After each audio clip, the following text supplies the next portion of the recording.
கொடுத்த இந்த ஒரு நல்ல ஒரு இதற்காகவும் என் தேவாதி தேவனை ஸ்தோத்தரிக்கிறேன். உங்களுக்கும் நான் நன்றி செலுத்துகிறேன்.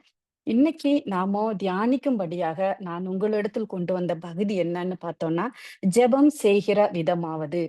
அதாவது நாம எப்படி தேவனிடத்தில் ஜெபிக்கிறோம்? நாம எப்படி தவறாக ஜெபித்துக் கொண்டிருக்கிறோம்? எப்படி சரியாக ஜெபிக்கிறோம்? அப்படிங்கிறதான ஒரு முழு ஒரு கைடன்ஸோட கூட நான் இன்னைக்கு உங்களோட வந்திருக்கிறேன். ஏன்னா நெறைய நம்ம ஜெபிக்கிறோம். ஏன்னா நம்மளோட ஜெபம் எப்பொழுதும் நம்ம யார் இடத்துல ஏறெடுக்கிறோம் அப்படிங்கிறது வந்து ரொம்ப நம்மளுக்கு முக்கியமானதாக காணப்படுகிறது. இதுவரைக்கும் நம்ம யார் இடத்துல ஜெபம் செய்து கொண்டிருந்தோம். இனிமேல் நம்ம யார்கிட்ட ஜெபிக்கணும்? நம்ம எப்படி ஜெபிக்கணும்? நம்ம எந்த ஜெபத்துல நம்ம எதையெல்லாம் கேட்கணும்? எந்த மாதிரியான ஜெபத்தை நம்ம ஏறெடுக்கும் பொழுது அதை நாம பெற்றுக்கொள்ளுகிறோம். இந்த மாதிரியான சில ஒரு குறிப்புகளோடு கூட நான் உங்களோட நான் பகிர்ந்து கொள்ள போகிறேன். எனக்கு இது ரொம்ப பிரயோஜனமாக இருந்துச்சு. ஆனால் உங்களுக்கும் இது அதிக பிரயோஜனமாக இருக்கும் என்று நான் கர்த்தருக்குள்ளாக நான் விசுவாசிக்கிறேன். இதுவரைக்கும் நாம செய்து கொண்டு வந்த ஜெபம் அப்படின்னு பார்த்தோம் அப்படின்னா, நாம என்ன பண்ணியிருப்போம்? ஒண்ணு இயேசு கிறிஸ்து கிட்ட ஜெபத்த ஏறெடுத்திருப்போம். இல்ல அப்படின்னா பிதாவின் இடத்தில் மட்டும் ஜெபத்த ஏறெடுத்திருப்போம். இல்ல அப்படின்னு பார்த்தீங்கன்னா, பரிசுத்த ஆவியானவர்ன்னு சொல்லி நம்ம அவரிடத்தில் மட்டும் ஜெபத்த ஏறெடுத்திருப்போம். இது சரியான முறையா? இந்த 3 பேரில் ஒருவரிடத்தில் மாத்திரம் நம்ம ஜெபிக்கிறது சரியான முறையா? அப்படின்னு நாம இன்னைக்கு நம்ம பார்க்க போகிறோம். வாசிங்க சிஸ்டர் உபாகமம் 6:4 சிஸ்டர் ஷீலா. இஸ்ரவேலே வாசிக்கட்டும். வாசிங்க சிஸ்டர். இஸ்ரவேலே கேள், நம்முடைய தேவனாகிய கர்த்தர் ஒருவரே கர்த்தர். ஆமென். இப்போ நம்ம பார்த்தோம் அப்படின்னா, இஸ்ரவேலின் தேவனாகிய கர்த்தர் ஒருவரே. அப்போ இத நம்ம இங்கிலீஷ் பைபிள்ல ஏன்னா தமிழ் பைபிள்ல வந்து பார்த்தீங்கன்னா, தேவனாகிய கர்த்தர், கர்த்தர் ஒருவரே அப்படின்னு 2 விதமான சென்டென்ஸ் வந்து எழுதியிருப்பாங்க. இதவே நம்ம ஆர்என்கேஜேவின்னு ஒரு பைபிள்ல பார்த்தோம்னா, hear O Israel, Yahweh is our Elohim, Yahweh is one. அப்போ யாவே அப்படிங்கிறது ஒய்ஹெச் அப்படிங்கிற மாதிரியான ஒரு பதம் தான் பார்த்தீங்கன்னா, நம்மளோட பைபிள்ல பயன்படுத்தப்பட்டிருக்கும். இந்த ஆர்என்கேஜேவி அப்படின்ற பைபிள் என்னன்னு பார்த்தீங்கன்னா, restored name King James version அப்படிங்கிறதான பைபிள். இந்த பைபிள்ல பார்த்தீங்க அப்படின்னா, இப்ப அது ரொம்ப நம்மளுக்கு வந்து ரொம்ப யூஸ்ஃபுல்லா இருக்கு. நெறைய கிடைக்குது. இந்த எப்பவுமே நம்ம ஒரே பைபிளையே நம்ம வந்து பார்க்கிறதுனால, சில வார்த்தைகள, சில மீனிங்க வந்து நம்ம என்ன பண்ணிருவோம்னா, தவறா எடுத்துக்கொள்ளுருவோம். தவறாவும் சில பைபிள் வசனங்கள் வந்து இப்ப அவங்க இஷ்டத்திற்கு வந்து மாற்றப்பட்டிருக்கு. ஒவ்வொரு ஒவ்வொரு நியூ எடிஷன்ல பார்த்தீங்கன்னா, வேற வேற விதமான பதங்கள், வார்த்தைகள் அதேபோல தேவனுடைய நாமங்கள் வந்து பயன்படுத்தப்பட்டு கொண்டிருக்கிறது.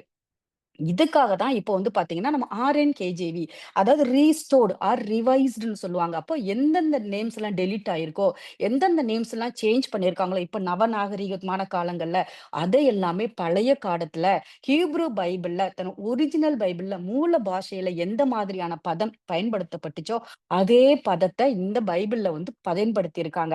அதனால தான் ஆர்என்கேஜேவி பைபிள் இப்ப ரொம்ப புழக்கத்துல காணப்படுது.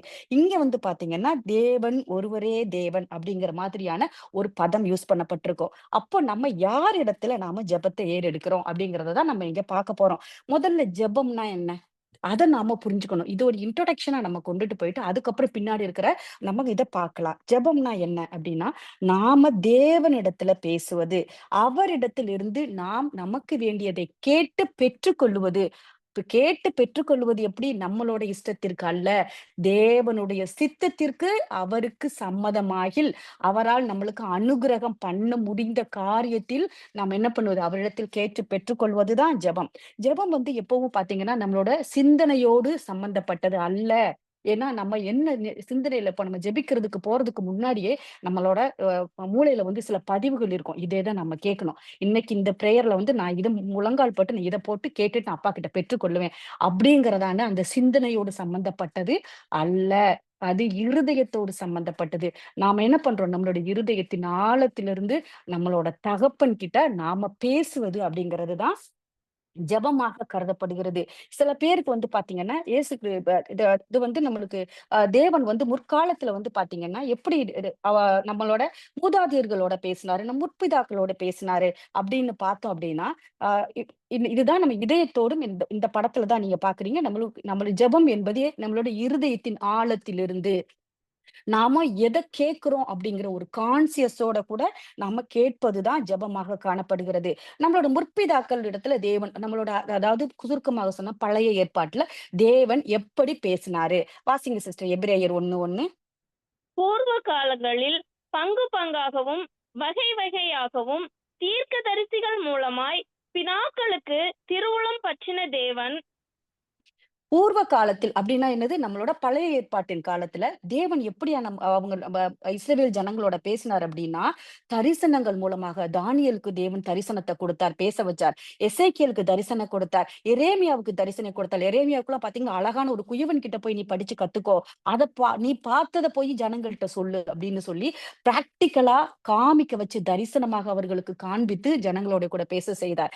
இந்த மாதிரி சில தீர்க்கதரிசிகள் நம்ம பார்க்கிறோம் இல்லையா?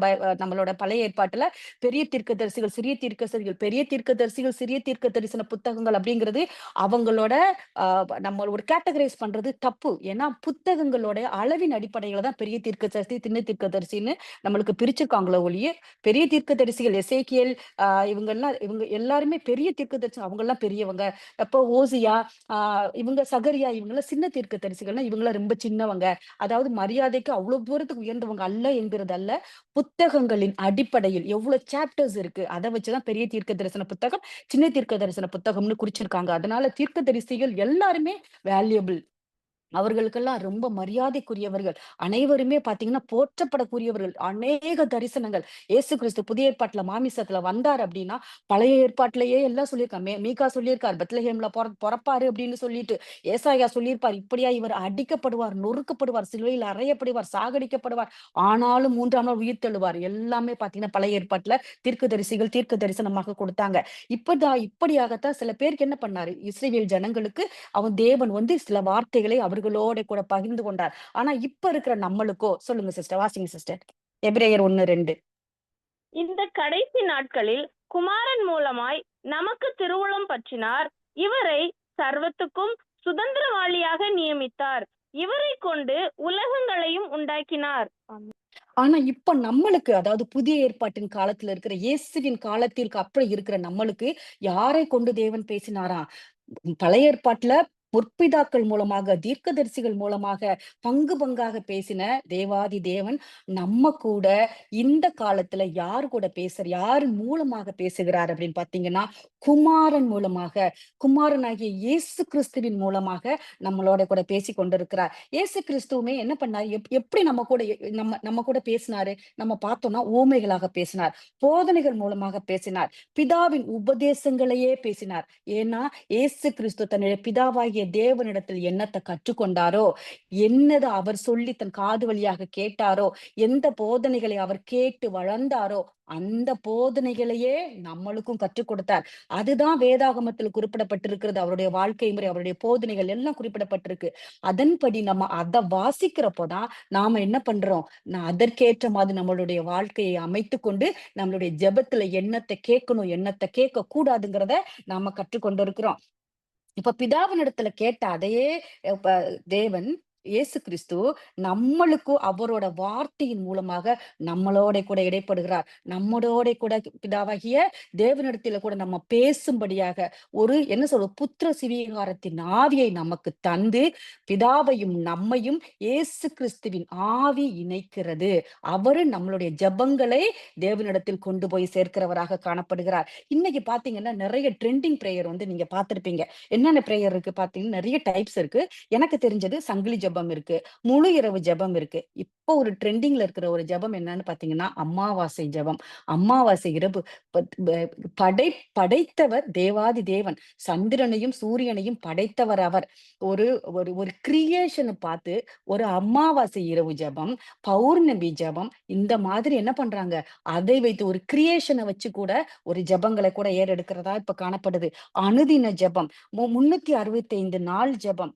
அது முக்கியமா பார்த்தீங்கன்னா, உபவாச ஜெபம். உபவாச ஜெபம் அப்படிங்கிறது என்னன்னா, நாம நம்ம உடம்ப வருத்தி, நம்மள கஷ்டப்படுத்தி, எனக்கு இது வேணாம், எனக்கு தேவன் கொடுப்பாரு, கொடுத்தே ஆகணும்னு சொல்லி நம்ம என்ன பண்றோம்? ஒரு கட்டாயத்தின் பேர்ல, ஒரு கமிட்மெண்ட்டுக்குள்ளாக தேவன நாம வற்புறுத்தி, எனக்கு இது வேணும்னா அவர் குடுக்கணும், குடுத்தே ஆகணும் அப்படிங்கிறதான ஒரு ஸ்டபர்னோட நம்ம என்ன பண்றோம்?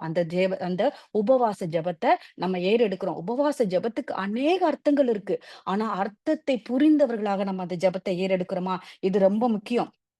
அப்ப நம்ம சொல்லலாம், இயேசு கிறிஸ்துவும் சாப்பிடாம வனாந்தரத்துல 40 நாள் உபவாச ஜெபம் செய்தாரே அப்படின்னு பார்த்தா, இயேசு கிறிஸ்து இருந்த அந்த சிச்சுவேஷனுக்கு நம்ம போய் பார்த்தோம்னா, அவர் ஏன் உபவாச ஜெபம் இருந்தாரு அப்படின்னு நம்ம தெரிஞ்சுக்கலாம். இதுக்கு அப்ப பார்த்தோம்னா, கிறிஸ்து வந்து சாப்பிடாம வனாந்தரத்துல ஜெபம் செஞ்சாரு. இப்ப கிறிஸ்து எங்க இருந்தாரு இந்த இடத்துல? வனாந்தரத்துல இருந்தாரு. எப்போ வனாந்தரத்துக்கு போனாரு? இயேசு கிறிஸ்து அவர் ஞானஸ்நானம் பெற்று என்ன பண்றார்? கரையேறின உடனே அவர் நேரா வனாந்தரத்துக்கு தான் போறாரு. அப்படிதான் நம்ம பைபிள்ல சொல்லப்பட்டிருக்கு. அப்ப வனாந்தரத்துக்கு போனாரானால், அவர் எதுக்கு போயிருக்காரு? அவர் தேவனோட கூட பேசும்படியாக நம்ம ஏற்கனவே நம்ம பார்த்தோம். ஜெபம் என்பது என்னது? தேவனிடத்தில் நாம பேசுவது. அவர் அந்த 40 நாளும் தேவனோட கூட பேசிக் கொண்டிருந்தார். ஏன்னா, அவர் ஞானஸ்நானம் பெற்ற உடனே வானம் திறக்கப்பட்டுச்சு. பரிசுத்த ஆவி அவர் மேல் இறங்கினது. நம்ம வாசிக்கிறோம். அப்ப வானம் திறக்கப்பட்டதுன்னா என்னது? சில மறை பொருட்கள் எல்லாம் தேவனுக்கு விளங்கும்படியாக பரிசுத்த ஆவியின் வல்லமையை தேவாதி தேவன் இயேசு கிறிஸ்துவுக்கு கொடுக்கிறார். அப்ப அந்த தெளிவு கிடைச்ச உடனே அவருக்கு தன்னை குறித்ததான அடுத்த தேவனுடைய திட்டத்தில் என்ன இருக்கிறதுன்னு இயேசு கிறிஸ்துவுக்கு தெரியணும். ஏன்னா அவர் பொறக்கும்போதே பொறந்ததிலிருந்து அவருடைய 33 வயசு வரைக்கும் என்ன பண்ணியிருக்கார்? எல்லா 30 வயசு வரைக்கும் அவர் வந்து தேவனுடைய கட்டளைகள், அவருடைய நியாயப்பிரமாணங்கள் எல்லாத்தையும் படித்து தேர்ந்தவர். நாம வாசிக்கிறோம் இல்லையா? 12 வயசுலயே மோசேயின் நியாயாசன சங்கத்துல போய் உட்கார்ந்து அவர் என்ன பண்ணார்? வார்த்தைய வியாக்கியானம் பண்ணார். அப்படின்னா என்னது? அவங்க யோசேப்பும், மரியாளும் இயேசு கிறிஸ்துவுக்கு எல்லா புத்தகங்களையும், அதாவது பழைய ஏற்பாட்டில் உள்ள எல்லா புத்தகங்களையும் அவர் படிக்கும்படியா செஞ்சிருக்கார். எல்லாத்துலயும் அறிவில் தேர்ந்தவராக, ஞானத்தில் உயர்ந்தவராக தான் இயேசு கிறிஸ்து இருந்தார். அப்போ அவர் எல்லாம் படித்து தேர்ந்தவர். அதுவும் இல்லாம அவர் அந்த நியாயாசன சங்கத்துல போயி, நான் எனக்கு இவ்ளோ தெரியுங்கிறத போய் அங்க ப்ரூவ் பண்ணல. அந்த தான் படித்த வார்த்தைகளை நியாயாசன சங்கத்தில் சொல்லி, அதற்கான விளக்கத்தை அவர்களிடத்தில் பெற்றுக்கொண்டார். அவருக்குரிய தெளிவை அவர் பெற்றுக்கொண்டார். அந்த ஒரு விசுவாசத்தோட கூட தேவன் என்னுடைய வாழ்க்கையில் என்ன செய்ய சித்தமாயிருக்கிறார். தேவனுடைய சித்தத்தை அறிந்து கொள்ளும்படியாக அவர் வனாந்தரத்திற்கு போகிறார். அந்த வனாந்தரத்துல தேவனோட பேசும் அவருக்கு உலக பிரமாணமான ஒரு மாம்ச பிரகாரமான அந்த ஒரு உணவு அவருக்கு அந்த நேரத்துல தேவை இல்லாமல் இருந்தது. அது வனாந்தரத்துல இருந்து அவர் வசிக்கிறதான அந்த ஊருக்குள்ளார போகணும்னா என்ன பண்ணணும்? வனாந்தரத்தை விட்டு நடந்து ஊருக்குள்ளார போகணும். திருப்பி சாப்பிட்டுட்டு திரும்பியும் வனாந்தரத்துக்கு வரணும். அந்த நேரத்தை கூட இயேசு கிறிஸ்து வீணாக்க விரும்பவில்லை. அதனால அவருடைய வார்த்தையே அவருக்கு அப்பமாக, அவருடைய வார்த்தையே தேவனுடைய வார்த்தையே அவருக்கு போஜனமாக, அவருடைய ஜெபமே அவருக்கு உணவாக இயேசு கிறிஸ்துவுக்கு காணப்பட்டது. அதனால தான் அவர் என்ன பண்ணாரு? அந்த இடத்துல உபவாசமாக அவர் என்ன பண்ணாரு? உபவாசம் அதாவது சாப்பாடை தள்ளி தேவனுடைய வார்த்தைக்கு அவர் முக்கியத்துவம் கூட கூட கொடுத்திருப்பார். இயேசு கிறிஸ்து சொல்லியிருப்பார், "என்னை குறித்து புத்தக சுருளில் எழுதியிருக்கிறதே" அப்படின்னு. அப்படின்னா என்னது? என்னை குறித்து ஏற்கனவே பழைய ஏற்பாட்டுல அநேக தரம் எழுதியிருக்கிறதே. அந்த தீர்க்க தரிசனங்கள் நிறைவேற வேண்டுமானால் நான் என்ன செய்யணும்? என்னுடைய வாழ்க்கை எப்படியாக இருக்க வேண்டும்ங்கிற வெளிப்பாட என்ன பண்ணார்? ஒரு ஜெபத்தின் மூலமாக பிதாவினிடத்தில் கேட்டு தெரிந்து கொண்டார். அதனால தான் இயேசு கிறிஸ்து சொல்றாரு, "மனிதன் அப்பத்தினால் மட்டுமல்ல, தேவனுடைய வார்த்தையினாலும் பிழைப்பான்." ஏன்னா, அவர் அந்த 40 நாளும் பிழைத்தார். இயேசு கிறிஸ்து ஒவ்வொரு வார்த்தைகளையும் வெறுமையாய் சொல்லவில்லை. அவர் அனுபவித்தார், வெற்றி கண்டார். அந்த வார்த்தைகள தான் நம்மளுக்கு அவரு என்ன பண்றார்? சாட்சியாக எழுதி வைத்து சென்றிருக்கார். இன்னைக்கு சொன்னாங்க இல்லையா நம்ம செல்வி சிஸ்டர், ஒரு ஜெ ஒரு ஒரு உங்களுடைய வாழ்க்கையே சாட்சி அப்படின்னு. ஜெபமே வாழ்க்கையாக மாறும் பொழுது, நம்மளுடைய வாழ்க்கையும் சாட்சியாக மாறும். தேவன் அதற்குரியான அனுக்கிரகத்தை நம்மளுக்கு தருவார். இப்ப இயேசு கிறிஸ்து அந்த ஒரு தேவனோட பேசக்கூடிய அந்த 40 நாட்களும் அவருடைய ஜெபமே அவருக்கு உணவாக கருதப்பட்டது. இயேசு கிறிஸ்து அதனால தான் என்ன பண்ணார்? 40 நாள் உபவாசத்தை வெற்றியாக கழித்து அவர் என்ன பண்றார்? அவருடைய திட்டத்தை, அவருடைய தேவனுடைய சித்தத்தை அவர் தெரிந்து கொண்டார். இப்ப எப் எப் எம்ம இப்ப மோஸ்ட்லி வந்து பார்த்தீங்க அப்படின்னா, நாம எப்படி ஜெபிக்கிறோம்? நாம எப்படி வந்து அந்த இயேசு கிறிஸ்துவினிடத்துல நம்ம வந்து ஜெபத்தை ஏறெடுக்கிறோம் அப்படின்னு பார்த்தோம் அப்படின்னா, நம்மளோட விசுவாசத்தினால நம்ம என்ன பண்றோம்? நம்மளுடைய ஜெபங்களை இப்ப இருக்கிற நாம ஜெபங்களை ஏறெடுக்கிறோம். இப்ப கிறிஸ்துவின் நாமத்தினால் விசுவாசம் கொண்டு ஜெபம் செய்தால் எதை கேட்டாலும் நம்ம கிடைக்கும் அப்படின்னு நாம என்ன பண்றோம்? நம்ம மனசுல விசுவாசித்து ஜெபிக்கிறோம். ஏன்னா நம்மளோட நாமெல்லாம் இயேசு கிறிஸ்துவை கண்டு விசுவாசிக்கிறவர்கள் அல்ல. நம்ம கேட்டு விசுவாசிச்சோம். அப்ப இருந்த அப்போஸ்தலர்கள் இயேசு கிறிஸ்துவை கண்டாங்க. அவரோட கூட பயணிச்சாங்க. அவர் கூட கூட சாப்பிட்டாங்க. அவர் கூட கூட ஊழியம் செய்தாங்க. இயேசு கிறிஸ்து செய்த அநேக அற்புதங்களை அவர்கள் கண்கூடாக பார்த்தாங்க. அதனால விசுவாசிச்சாங்க. அவர்களை விட நாம பாக்கியவான்கள். ஏன்னா நாம இயேசு கிறிஸ்துவ நம்ம சரீர பிரகாரமாக நாம அவரை பார்க்கல. அவர் செய்த அற்புதங்கள நம்ம பார்க்கல. அவர் செய்த உபதேசங்கள நம்ம போய் மலைப்பிரசங்கத்துல போய் உட்கார்ந்து நம்ம கேட்கல. ஆனாலும் என் என் இயேசு கிறிஸ்து எனக்காக மரித்தார். எனக்காய் மீண்டும் வருவார். அவரோட கூட நான் பரலோக ராஜ்யத்தை போய் நான் ஆளுகை செய்வேன்னு சொல்லி நாம விசுவாசிக்கிறோம் பார்த்தீங்களா? அந்த விசுவாசத்தினால நம்ம பாக்கியவான்கள். அந்த விசுவாசத்தை கொண்டு தான் நான் இப்ப வரைக்கும் நம்ம என்ன பண்ணியிருக்கோம்? ஜெபத்துல கேட்டுக்கொள்ளுகிறதை நம்ம பெற்றுக்கொண்டு இருக்கிறோம். அந்த விசுவாசம் எவ்வளவு பெரியது. அப்படி நம்ம கேட்கலையா? இப்போ ஒருத்தவங்க கிட்ட நம்ம பிரேயர் ரிக்வெஸ்ட் இப்ப நான் முழங்கால் படிக்கிட்டு நான் ஜெபிக்கிறேன். அந்த ஜெபம் கேட்கலையா? உடனே நம்ம என்ன பண்ணிடுறோம்? ஐயோ! நம்ம எவ்வளவோ ஜெபிச்சோம். நம்ம ஜெபம் நம்மளுக்கு கிடைக்கல. ஓகே. இது ஒரு பெரிய வல்லமையான பாஸ்டர்ஸ் இருக்காங்க. இல்லைன்னா அந்த பிரேயர் டவர் அப்படிங்கிற மாதிரியான அமைப்புகள் இருக்கு. அங்க போய் நம்ம பிரேயர் ரிக்வெஸ்ட்ட குடுப்போம். அவங்க நம்மளுக்காக ஜெபிப்பாங்க. ஏன்னா எனக்கு இது வேணும்.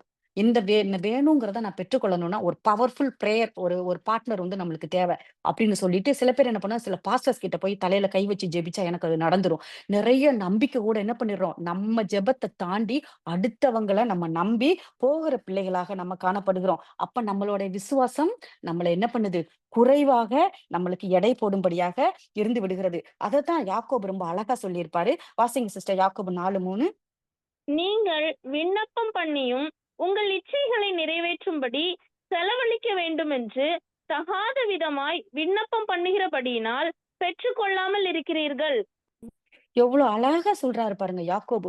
தகாத விதமாய் நீங்க என்ன பண்றீங்க? விண்ணப்பம் பண்ணுகிறபடியினால், நீங்க என்ன பண்றீங்க? பெற்றுக்கொள்ளாமல் இருக்கிறீர்கள். அப்போ எனக்கு என்ன வேணும்? அப்படிங்கிறது தேவனுடைய சித்தத்திற்கு அது தகுந்ததா? அது உகந்ததான்னு பார்த்து தான் நாம ஜெபிக்க வேணும். சுய சித்தத்திற்கு நாம ஜெபிக்கிறப்போ, அந்த ஜெபம் கேட்கப்படவே மாட்டாது. இப்போ அதுவும் இல்லாம நாம கேட்கறதுக்கு முன்னமே தேவாதி தேவனுக்கு எனக்கு என்ன வேணும்னு நன்றாக தெரியும். ஏன்னா, என் பிள்ளை இததான் கேட்க போறா. இவக்கு கே இவ இவ என்ன கேட்கிறா, இவளுக்கு அத நம்ம குடுக்கணும் அப்படின்னு சொல்லி, நம்ம முழங்கால் படி போடுறதுக்கு முன்னாடியே அவர் ரெடி ஆயிருவாரு. நம்ம கேட்கிறத அவர் சித்தத்திற்கு உகந்ததானால், அவர் இஷ்டப்படி கேட்கிறதானால், அவர் உடனே குடுக்க அவர் சித்தமுள்ளவராக இருக்கிறார். வெயிட் பண்ணிக்கிட்டு இருப்பாராம். நம்ம பிள்ளை எப்ப நம்மகிட்ட பிரேயர் பண்ணும். எனக்கு வீடு வேணும், எனக்கு ஹெலிகாப்டர் வேணும், எனக்கு கார் வேணும் அப்படின்னு சொல்லி, நான் வந்து என்னுடைய அளவுக்கு மீறின அதாவது எனக்கு அது அத்தியாவசியம் அல்ல. அது எனக்கு ஆடம்பரம். அந்த ஆடம்பரத்த தேடி நானு போக ஆரம்பிச்சேன்னா, நானு தேவனோட கூடுகிற அந்த அந்த உடன்படுகிற அந்த நேரம் எனக்கு வந்து என்ன ஆகும்? வீணாக்கப்படும். அப்ப கட்டாயம் அத தேவன் அங்கீகரிக்க மாட்டாரு. ஏன்னா, "உனக்கு நீ கார் கேட்கிறியா? நான் குடுத்துருவேன். அந்த கார கொண்டுட்டு நீ எங்க என்ன பண்ணுவ? நீ வேற எல்லா இடத்துக்கும் போக ஆரம்பிச்சுடுவியே! நீ என்னோட கூட செலவழிக்கிற அந்த நேரம் உனக்கு குறைஞ்சிடுமே!" அப்படின்னு சொல்லி தேவன் அத அனுமதிக்க மாட்டார். இந்த மாதிரியான சுய சித்தத்திற்கு அல்லாமல், தேவனுடைய சித்தத்திற்கு நம்ம ஒப்பு கொடுத்து ஜெபிக்கும்போது, தேவன் அதை அனுக்கிரகம் வல்லவரா இருக்கிறார். இப்போ நாம பார்த்தோம் அப்படின்னா, இந்த பகுதி நம்ம ஜெபம் செய்கிற விதமாவது அப்படிங்கிறதுல நம்மளுக்கு 6 டைப் ஆஃப் கொஸ்டின்ஸ் வச்சு நம்ம இன்னைக்கு பார்க்க போறோம். அது ரொம்ப அழகா, தெளிவா புரியும் அப்படிங்கிறதற்காகத்தான் நம்ம ஒரு 6 கொஸ்டின்ஸ நம்ம என்ன பண்றோம்? மூலமாக நம்ம தெரிந்து கொள்ள போகிறோம். அந்த 6 கொஸ்டின்ஸ் என்ன அப்படின்னு பார்த்தீங்கன்னா, நாம எப்படி ஜெபம் பண்ணக்கூடாது? 2வது கொஸ்டின் யாரிடத்தில் நாம் ஜெபம் செய்ய வேண்டும்? 3வது கொஸ்டின் எந்த ஜெபத்தை தேவன் அங்கீகரிப்பார்? 4வது கொஸ்டின் யாருடைய ஜெபத்தை தேவன் கேட்பார்? 5வது கொஸ்டின் நான் ஜெபத்தில் எதை கேட்க வேண்டும்? 6வது கொஸ்டின் நாம் ஜெபம் எப்படி செய்ய வேண்டும்? இந்த ஒரு 6 கொஸ்டின நம்ம தெரிந்து கொண்டோமானால், நாம இந்த ஜெபத்த எப்படி செய்யறோம்? நம்ம எப்படி செய்யக்கூடாதுங்கிறத ரொம்ப அழகா நம்ம புரிஞ்சு கொள்ளலாம். இப்ப நாம எப்படி ஜெபம் செய்ய வேண்டும்? இதுக்கு இயேசு கிறிஸ்துவே ரொம்ப அழகா தன்னுடைய அப்போஸ்தலர்களுக்கு கற்றுக் கொடுத்திருப்பார். எப்படி ஜெபம் பண்ணக்கூடாது அப்படின்னு நாம பார்க்கணும் அப்படின்னா, கிறிஸ்து வந்து தன்னோட சீஷர்களுக்கு எப்படி பண்ணக்கூடாதுங்கிறத தான் முதல்ல சொல்லிக் குடுத்தாரு. எப்படி பண்ணணுங்கிறத அப்புறம் தான் சொல்லிக் குடுத்தாரு. எப்படி பண்ணக்கூடாதுங்கிறத தான் முதல்ல சொல்லிக் குடுப்பார். வாசிங்க சிஸ்டர் மத்தேயு 6:5. அன்றியும் நீ ஜெபம் பண்ணும்போது மாயக்காரரைப் போல் இருக்க வேண்டாம். மனுஷர் காணும்படியாக அவர்கள் ஜெப ஆலயங்களிலும் வீதிகளின் சந்திகளிலும் நின்று ஜெபம் பண்ண விரும்புகிறார்கள். அவர்கள் தங்கள் பலனை அடைந்து தீர்ந்ததென்று மெய்யாகவே உங்களுக்கு சொல்லுகிறேன். இப்போ மாயக்காரரை போல ஜெபம் பண்ணக்கூடாதாம். மாயக்காரர்கள் யாரு அப்படின்னா ஹிப்போக்ரேட்ஸ். அவங்களுக்கு வந்து இந்த பதம் வந்து யாருக்கு பயன்படுத்தப்பட்டிருக்கும் அப்படின்னா, பரிசேயர்களுக்கு இயேசு கிறிஸ்து அநேக தரம் வெள்ளையடிக்கப்பட்ட கல்லறை, அதேபோல மாய வேஷக்காரர்கள் எல்லாரும் இந்த வார்த்தைகள் எல்லாம் பரிசேயர்களுக்கு கொடுத்தத இயேசு கிறிஸ்து சொல்லியிருப்பாரு. இந்த பரிசேயர்கள் எங்க இருப்பாங்கன்னா, வீட்டுக்குள்ள நின்னு பிரேயர் பண்ண மாட்டாங்களாம். வீதிகளில போய் நின்னுகிட்டு கத்தி, கத்தி, கத்தி, கத்தி, கத்தி, கத்தி ஜெபிப்பாங்களாம். ஏன்னா, நான் வந்து உத்தமன். நான் வந்து ஒரு பரிசுத்தவான். நான் எத கேட்டாலும் தேவன் கொடுப்பாரு அப்படிங்கிறதான ஒரு ஒரு ஒரு கர்வம் வந்து அவங்களுக்குள்ள காணப்படுமா. அவங்க பாரம்பரியத்த கையில இறுக பிடிச்சுக்கிட்டு, அந்த நியாயப்பிரமாணத்துல என்ன எழுதப்பட்டிருக்கிறது? நியாயப்பிரமாணம் எனக்கு வேணும். ஆனா நியாயப்பிரமாணம் என்ன சொல்லுகிறது? அப்படிங்கிறத அந்த காரியத்துல அவங்க வந்து என்ன பண்ண மாட்டாங்க, கவனம் செலுத்த மாட்டாங்க. பாரம்பரியமா பலியிடுதல், தூபம் காட்டுதல், இந்த மாதிரியான பாரம்பரியமான காரியங்கள், சடங்காச்சாரங்கள்ல இவங்க ரொம்ப முக்கியத்துவம் குடுப்பாங்க. இவங்க போய் தெருக்கள்ல நின்னுகிட்டு 4 பேர் கூடுற இடம், இல்ல அநேக ஜனங்கள் நடமாடுகிற அந்த அந்த மார்க்கெட் பிளேஸ் இந்த மாதிரி இடத்துல போய் நின்னுட்டு கத்தி, கத்தி, கத்தி, கத்தி ஜெபிப்பாங்களாம். இந்த மாதிரி மாயக்காரர்களைப் போல நீ என்ன பண்ணக்கூடாது? ஜெபிக்க கூடாது. நீ என்ன பண்றது? அவங்க அது மாயக்காரர்கள் யாரு அப்படின்னு பார்த்தோம்னா, மனதுக்குள்ள ஒண்ண வச்சுக்கிட்டு வெளியில ஒண்ணு பேசுறது, வெளியில ஒண்ணு செய்யறது. இவங்க தான் என்ன பண்ணுவாங்க? மாயக்காரர்கள்னு சொல்லப்பட்டிருக்காங்க. நம்ம மாயக்காரர்கள்னா யார சொல்லலாம் அப்படின்னு பார்த்தோம்னா, சண்டே கிறிஸ்டியன்ஸ். இங்க பஹ்ரைன பொறுத்தவரைக்கும், கல்ஃப் கன்ட்ரீஸ்ல பொறுத்தவரைக்கும் ஃப்ரைடே கிறிஸ்டியன்ஸ். ஏன்னா, அந்த ஒரு நாள் மட்டும் நான் கிறிஸ்தவன். நான் கிறிஸ்தவள். இன்னைக்கு நான் காலையில போறேன்னா, சாயந்திரம் வரைக்கும் நான் பக்கா கிறிஸ்தவளா. என்ன பண்ணுவோம்? நல்லா அழகா ட்ரெஸ் பண்ணிக்குவோம். அப்ப praise Lord sister, praise Lord pastor, praise Lord brother. நம்ம என்ன பண்ணுவோம்? பவ்யமா எல்லாருக்கும் பிரைஸ் லார்ட் சொல்லுவோம். ரொம்ப சந்தோஷமா இருப்போம். ஏன்னா, அது அன்னைக்கு ஒரு நாள் மட்டும் தான் தேவனுடைய காரியங்கள், தேவனுக்கு சித்தமானது, தேவனுக்கு பிரியப்படுத்துற காரியங்கள் எல்லாம் செய்வோம். ஆனா, சர்ச் முடிச்சுட்டு வீட்டுக்கு வந்துட்டோம்னா, நம்மளுடைய மாமிசம் நம்ம இடத்துல வெளிப்படும். நம்ம என்ன பண்ணுவோம்? திருப்பி பழைய மாதிரியான நம்மளோட மாமிச குணங்கள் எல்லாம் நம்ம இடத்துல வெளிப்படும். அந்த மாதிரி இருக்கிறவங்கள தான் மாயக்காரர் அப்படின்னு என்ன பண்றாரு இயேசு கிறிஸ்து ஒரு குற்றம் சாட்டுகிறார். அந்த மாதிரி இல்லாத ஒரு ஒரு மாயக்காரரை போல நம்ம ஜெபம் பண்ணக்கூடாது. அதுக்கப்புறம் இன்னொன்னு பார்த்தீங்கன்னா, ஷோ ஆஃப் அப்படின்னு சொல்லுவாங்க. மீன்ஸ் அளப்பாதீர்கள். வார்த்தைகளை சொல்லி சொல்லி நீங்க என்ன பண்ணாதீங்க, அளப்பாதீங்க. சத்தமா அளப்பாம அமைதியாக தேவனிடத்தில் ஜெபம் பண்ணுங்க அப்படின்னு சொல்லி இயேசு கிறிஸ்து சொல்றாரு. அதுவும் இல்லாம எனக்கு நல்லா ஜெபம் பண்ண தெரியும். அதாவது நெறைய வார்த்தைகள் அப்படியே அ அ அ என்ன சொல்லுவாங்க, எதுகை மோனையோட சில பேரோட ஜெபமெல்லாம் பார்த்தீங்கன்னா, அவ்ளோ அழகா இருக்கும். ரொம்ப அழகா ப்ரேயர் பண்றாங்களே! அது நான் குற்றம் சாட்டும்படியாக நான் சொல்லல. தயவு செஞ்சு நீங்க புரிஞ்சுக்கணும். அதாவது என்னன்னா, அ அடுத்தவர்கள் பாராட்டணும் அப்படிங்கிறதற்காக வேண்டி, எதுகை மோனையா சம்பந்தம் இல்லாம நெறைய வசனத்த உள்ள போட்டு 3 நிமிஷத்துல முடிக்க வேண்டிய அந்த பிரேயர 10 நிமிஷமா ஜெபிச்சுக்கிட்டே இருப்பாங்க. அடுத்தவங்களுக்கு சான்ஸே குடுக்க மாட்டாங்க. இப்ப நெறைய பிரேயர் ரிக்வெஸ்ட்டோட கூட நம்ம ஒருமிச்சு நம்ம ஜெபிக்கும்போது பார்த்தீங்க அப்டின்னா, அவங்களுக்கு மட்டுமே 1/4 மணி நேரம் போயிடும். இருக்கிறதே 1/2 மணி நேரம் அப்டின்னா, அவங்களுக்கே 1/4 மணி நேரம் போயிரும். மத்தவங்களுக்கு 2, 2 நிமிஷம் தான் இருக்கும். மத்த பிரேயர் ரிக்வெஸ்ட் அநேக முக்கியமான பிரேயர் ரிக்வெஸ்ட் இருக்கலாம். அதுக்கெல்லாம் ஜெபிக்கிறதுக்கு அநேகர் காத்துக் கொண்டிருப்பாங்க. அவங்க கையில மைக்கோ, இல்ல அவங்கள மட்டும் நீங்க ஜெபிங்கன்னு சொல்லிட்டா, 1/4 மணி நேரமா ஜெபிப்பாங்க. அநேக வார்த்தைகள், அநேக வசனங்கள். அன்னைக்கு தான் ஒரு வசனத்த WhatsAppல பார்த்துட்டு போயிருப்பாங்க. அந்த வசனத்த பை ஹார்ட் பண்ணிட்டு போயி, அந்த வசனத்தையே திருப்பி, திருப்பி, திருப்பி, திருப்பி சொல்லி அவங்க என்ன பண்ணுவாங்க, ஒரு வார்த்தை அலங்காரத்தோட அவங்க வந்து ஜெபிப்பாங்க. அப்போ என்ன அப்படியான ஒரு ஜெபத்த அவங்க ஏறெடுத்துட்டாங்க அப்படின்னா, என்ன பண்ணணும்? அப்போ தேவன் வந்து அவங்க அந்த மாதிரி அளப்புகிற வார்த்தையை கேட்கிறவராக அல்ல, எதை காண்கிற தேவனாக இருக்கிறார். வாசிங்க சிஸ்டர் 1 சாமுவேல் 16:7. கர்த்தர் சாமுவேலை நோக்கி, நீ இவனுடைய முகத்தையும் இவனுடைய சரீர வளர்ச்சியையும் பார்க்க வேண்டாம். நான் இவனை புறக்கணித்தேன். மனுஷன் பார்க்கிறபடி நான் பாரேன். மனுஷன் முகத்தை பார்ப்பான், கர்த்தரோ இருதயத்தை பார்க்கிறார் என்றார். அப்போ தேவன் வந்து எப்ப யார பார்க்கிறாராம்? இருதயத்தை காண்கிற தேவன். நாம எல்லாம் ஒருத்தவங்க ஜெபிக்கும்போது அவங்களோட முகத்த பார்க்கிறோம். அவங்க வர்ணனையான வார்த்தைகள பார்க்கிறோம். ஆனா தேவாதி தேவன் என்ன பண்றாராம்? நம்மளுடைய இருதயத்தை பார்க்கிறார். இப்போ நம்ம எப்பவுமே இயேசு கிறிஸ்து அழகா சொல்லுவாரு, "நீங்க எங்க போய் ஜெபிக்கணும்?" அப்படின்னு சொன்னா, இதுக்கு முந்தின வசனத்துல, "அறைக்கதவை பூட்டிக்கொண்டு நீ என்ன பண்ணு? அந்தரங்கத்தில் உன் பிதாவை நோக்கி நீ ஜெபம் பண்ணுன்னு" சொல்லியிருப்பாரு. அறைக்கதவு அப்படின்னா என்ன? வீட்டு கதவுகள் தான் அறைக்கதவுகள். யார் அந்த வீடு, நீங்களே அந்த வீடு. 1 கொரிந்தியர்ல நம்ம வாசிக்கிறோம். அப்போ கிறிஸ்துவின் சபையே அந்த வீடு. நாம தான் சபை அப்படின்னா, நம்ம தப்பா புரிஞ்சு கொள்ளக்கூடாது. நம்ம சர்ச் தான். நம்ம போய் 50 பேர் கூடுனா தான் சபை. அது அல்ல. நான் தான் சபை. என்ன மாதிரி 10 பேர் சேர்ந்தா தான், அதாவது என்ன மாதிரி நானும் ஒரு சபை, நீங்களும் ஒரு சபை, இன்னொரு சகோதரியும் ஒரு சபை. இந்த சபைகள் எல்லாம் சேர்ந்து ஒரு இடத்துல ஐக்கியப்படுற இடத்திற்கு பேரும், அதுவும் சபைன்னு சொல்லியிருக்கு. ஆனா அது வந்து ஒரு இடம் மட்டுமே. ஆனால் நம்ம சபைன்னு சொல்லப்படுறது, நான் தான் அந்த சபை. அப்போ அந்த சபையாகிய நானு, இருதயம் அப்படிங்கிறது வீடு. நீங்களே அந்த வீடுன்னா என்னது? ரெப்ரசன்ட் நாம நம்மளுடைய இருதயம் தான் அந்த வீடு. அப்போ தேவன் வந்து அந்த இருதயத்தை பார்க்கிற தேவனாக காணப்படுகிறார். நம்ம முகத்தை காண்கிற தேவனாக அல்ல. அப்ப இருதயத்திலிருந்து ஜெபம் பண்ணணும். மனச விட்டு தேவனிடத்துல பேசணும். அது வந்து நீங்க வசனத்தின் மூலியமாக பேசணுங்கிறது தான் அப்படிங்கிறது இல்ல. தெரிஞ்சவங்க வசனத்த வச்சு பேசலாம். தெரியாதவங்க நம்மளுடைய நாம வடிக்கிற 4 சொட்டு கண்ணீர் கூட ஒரு வல்லமையுள்ள ஜெபமாக காணப்படுகிறது. ஏன்னா, என்னுடைய மனதின் ஏக்கம், என்னுடைய மனதின் துக்கம் நான் யார்கிட்டயும் பகிர முடியாது. என்னுடைய கணவரிடத்திலயோ, என்னுடைய பிள்ளைகளிடத்திலயோ நான் பகிர முடியாத என்னுடைய துக்கங்கள கர்த்தரோட சமூகத்துல நம்மளுடைய அறை கதவுகளை பூட்டி, நம்மளுடைய அந்தரங்கத்துல இருக்கிற அந்த தேவனிடத்துல நாம என்ன பண்ண போறோம்? முழங்கால் படியிட்டு, நான் வடிக்கிற அந்த 4 சொட்டு கண்ணீர் தேவனிடத்துல ஒரு பெரிய ஒரு விடுதலைய நமக்கு பெற்றுத்தரும். அந்த கண்ணீரும் ஒரு ஜெபமாக தான் கருதப்படுகிறது. அப்ப நம்ம என்ன பண்ணணும்? அந்தரங்கத்தில் இருக்கிற பிதா. அப்போ அந்தரங்கத்தில் இருக்கிற பிதா அப்படின்னு நம்ம பார்த்தோம்னா, பிதா வந்து நம்ம என்ன பண்றோம்? இப்ப தீமோத்தேயு வந்து சொல்லியிருப்பாருல்ல, ஒளி சேரக்கூடாத இடத்தில் வாசம் பண்ணுகிற தேவன். மனிதரில் ஒருவரும் கண்டிராதவரும், காணக்கூடாதவருமாக இருக்கிற தேவன் அப்படின்னு.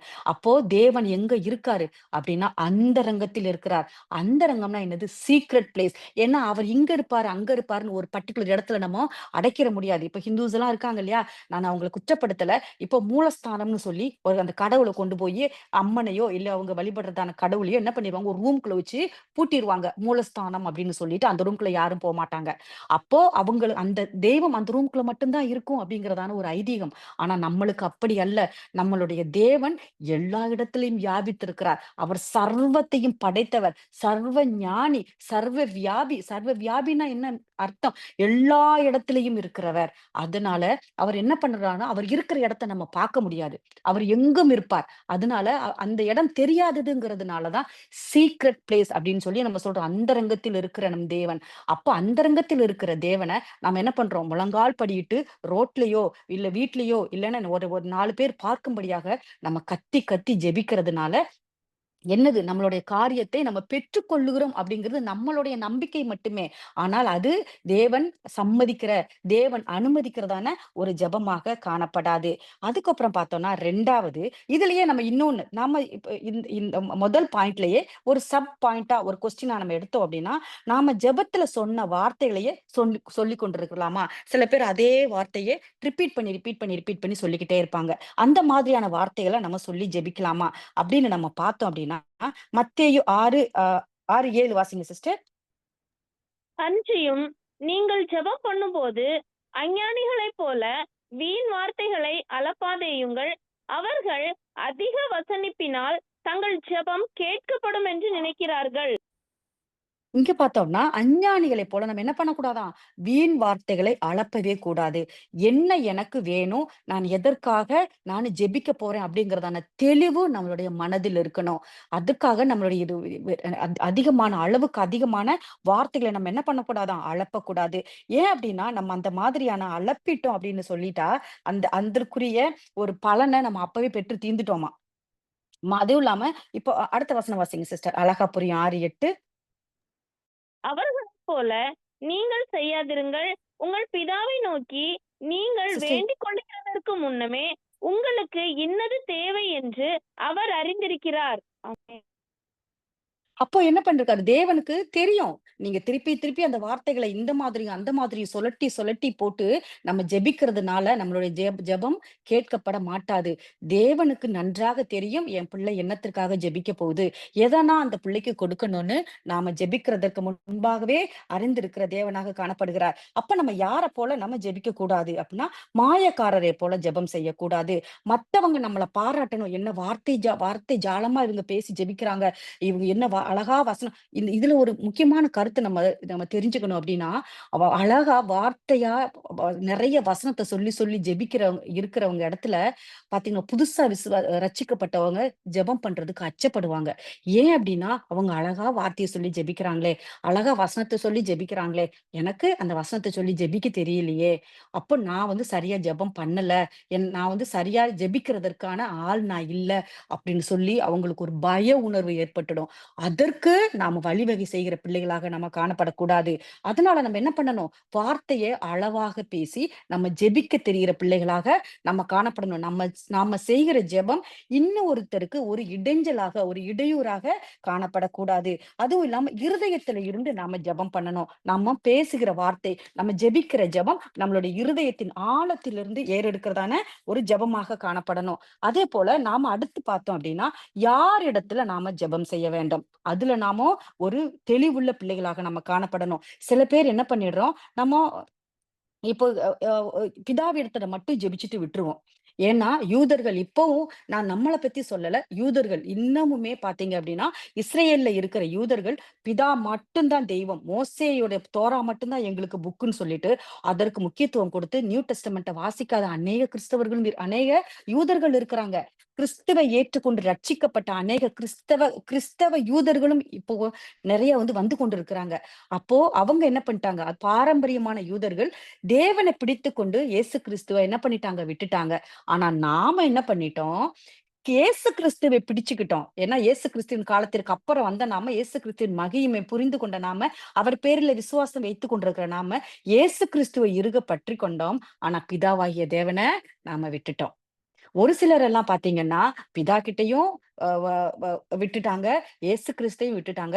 பரிசுத்த ஆவியானவர் இடத்துல மட்டும் தான் நான் ஜெபிப்பேன். அப்படிங்கிறதுனால பரிசுத்த ஆவியானவர் தான் எனக்கு எல்லாத்தையும் பெற்றுக் கொடுக்கிறார். அவருடைய வல்லமை எனக்கு போதுங்கிறதா, அவர்கிட்ட மட்டும் நம்முடைய ஜெபத்தை ஏறெடுக்கிறதாக நம்ம காணப்படுறோம். அப்படி நம்மளுடைய ஜெபம் செய்யக்கூடாது. இயேசு கிறிஸ்துவ நம்ம நல்லா நோக்கி பார்த்தோம்னா, அவர் அழகா நம்மளுக்கு கற்றுக் கொடுப்பார். இயேசு கிறிஸ்து எப்படி ஜெபம் பண்ணார்? அப்போஸ்தலர்கள் எப்படி ஜெபம் பண்ணாங்க? அதுக்கப்புறம் நாம எப்படி ஜெபம் பண்ணணும்? அப்படிங்கிறத 3 கேட்டகரியில நம்ம பார்த்தோம்னா, அழகா நம்ம கற்றுக்கொள்ளலாம். இப்ப முதல்ல நம்ம இயேசு கிறிஸ்து எப்படி ஜெபிச்சார்? அப்படிங்கிறத நம்ம பார்க்கலாம் அப்படின்னு பார்த்தோம்னா, இவர் என்ன பண்றார்? அன்பின் கட்டளை.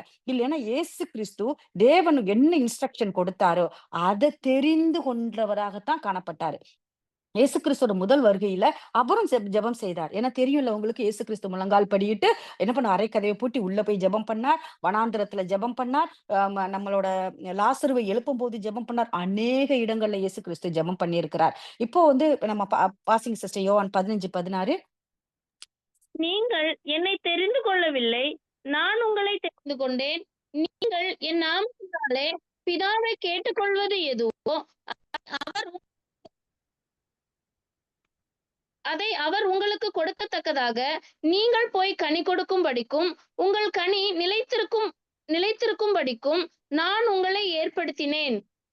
இங்க பார்த்தோம் அப்படின்னா, நம்மளோட இயேசு கிறிஸ்து என்ன சொல்றாரு அப்படின்னா, என்னுடைய நாமத்தினால் பிதாவிடம் கேளுங்கள் அப்படின்னு சொல்றாரு. நீங்கள் என் நாமத்தினாலே பிதாவை கேட்டுக்கொள்வது எதுவோ?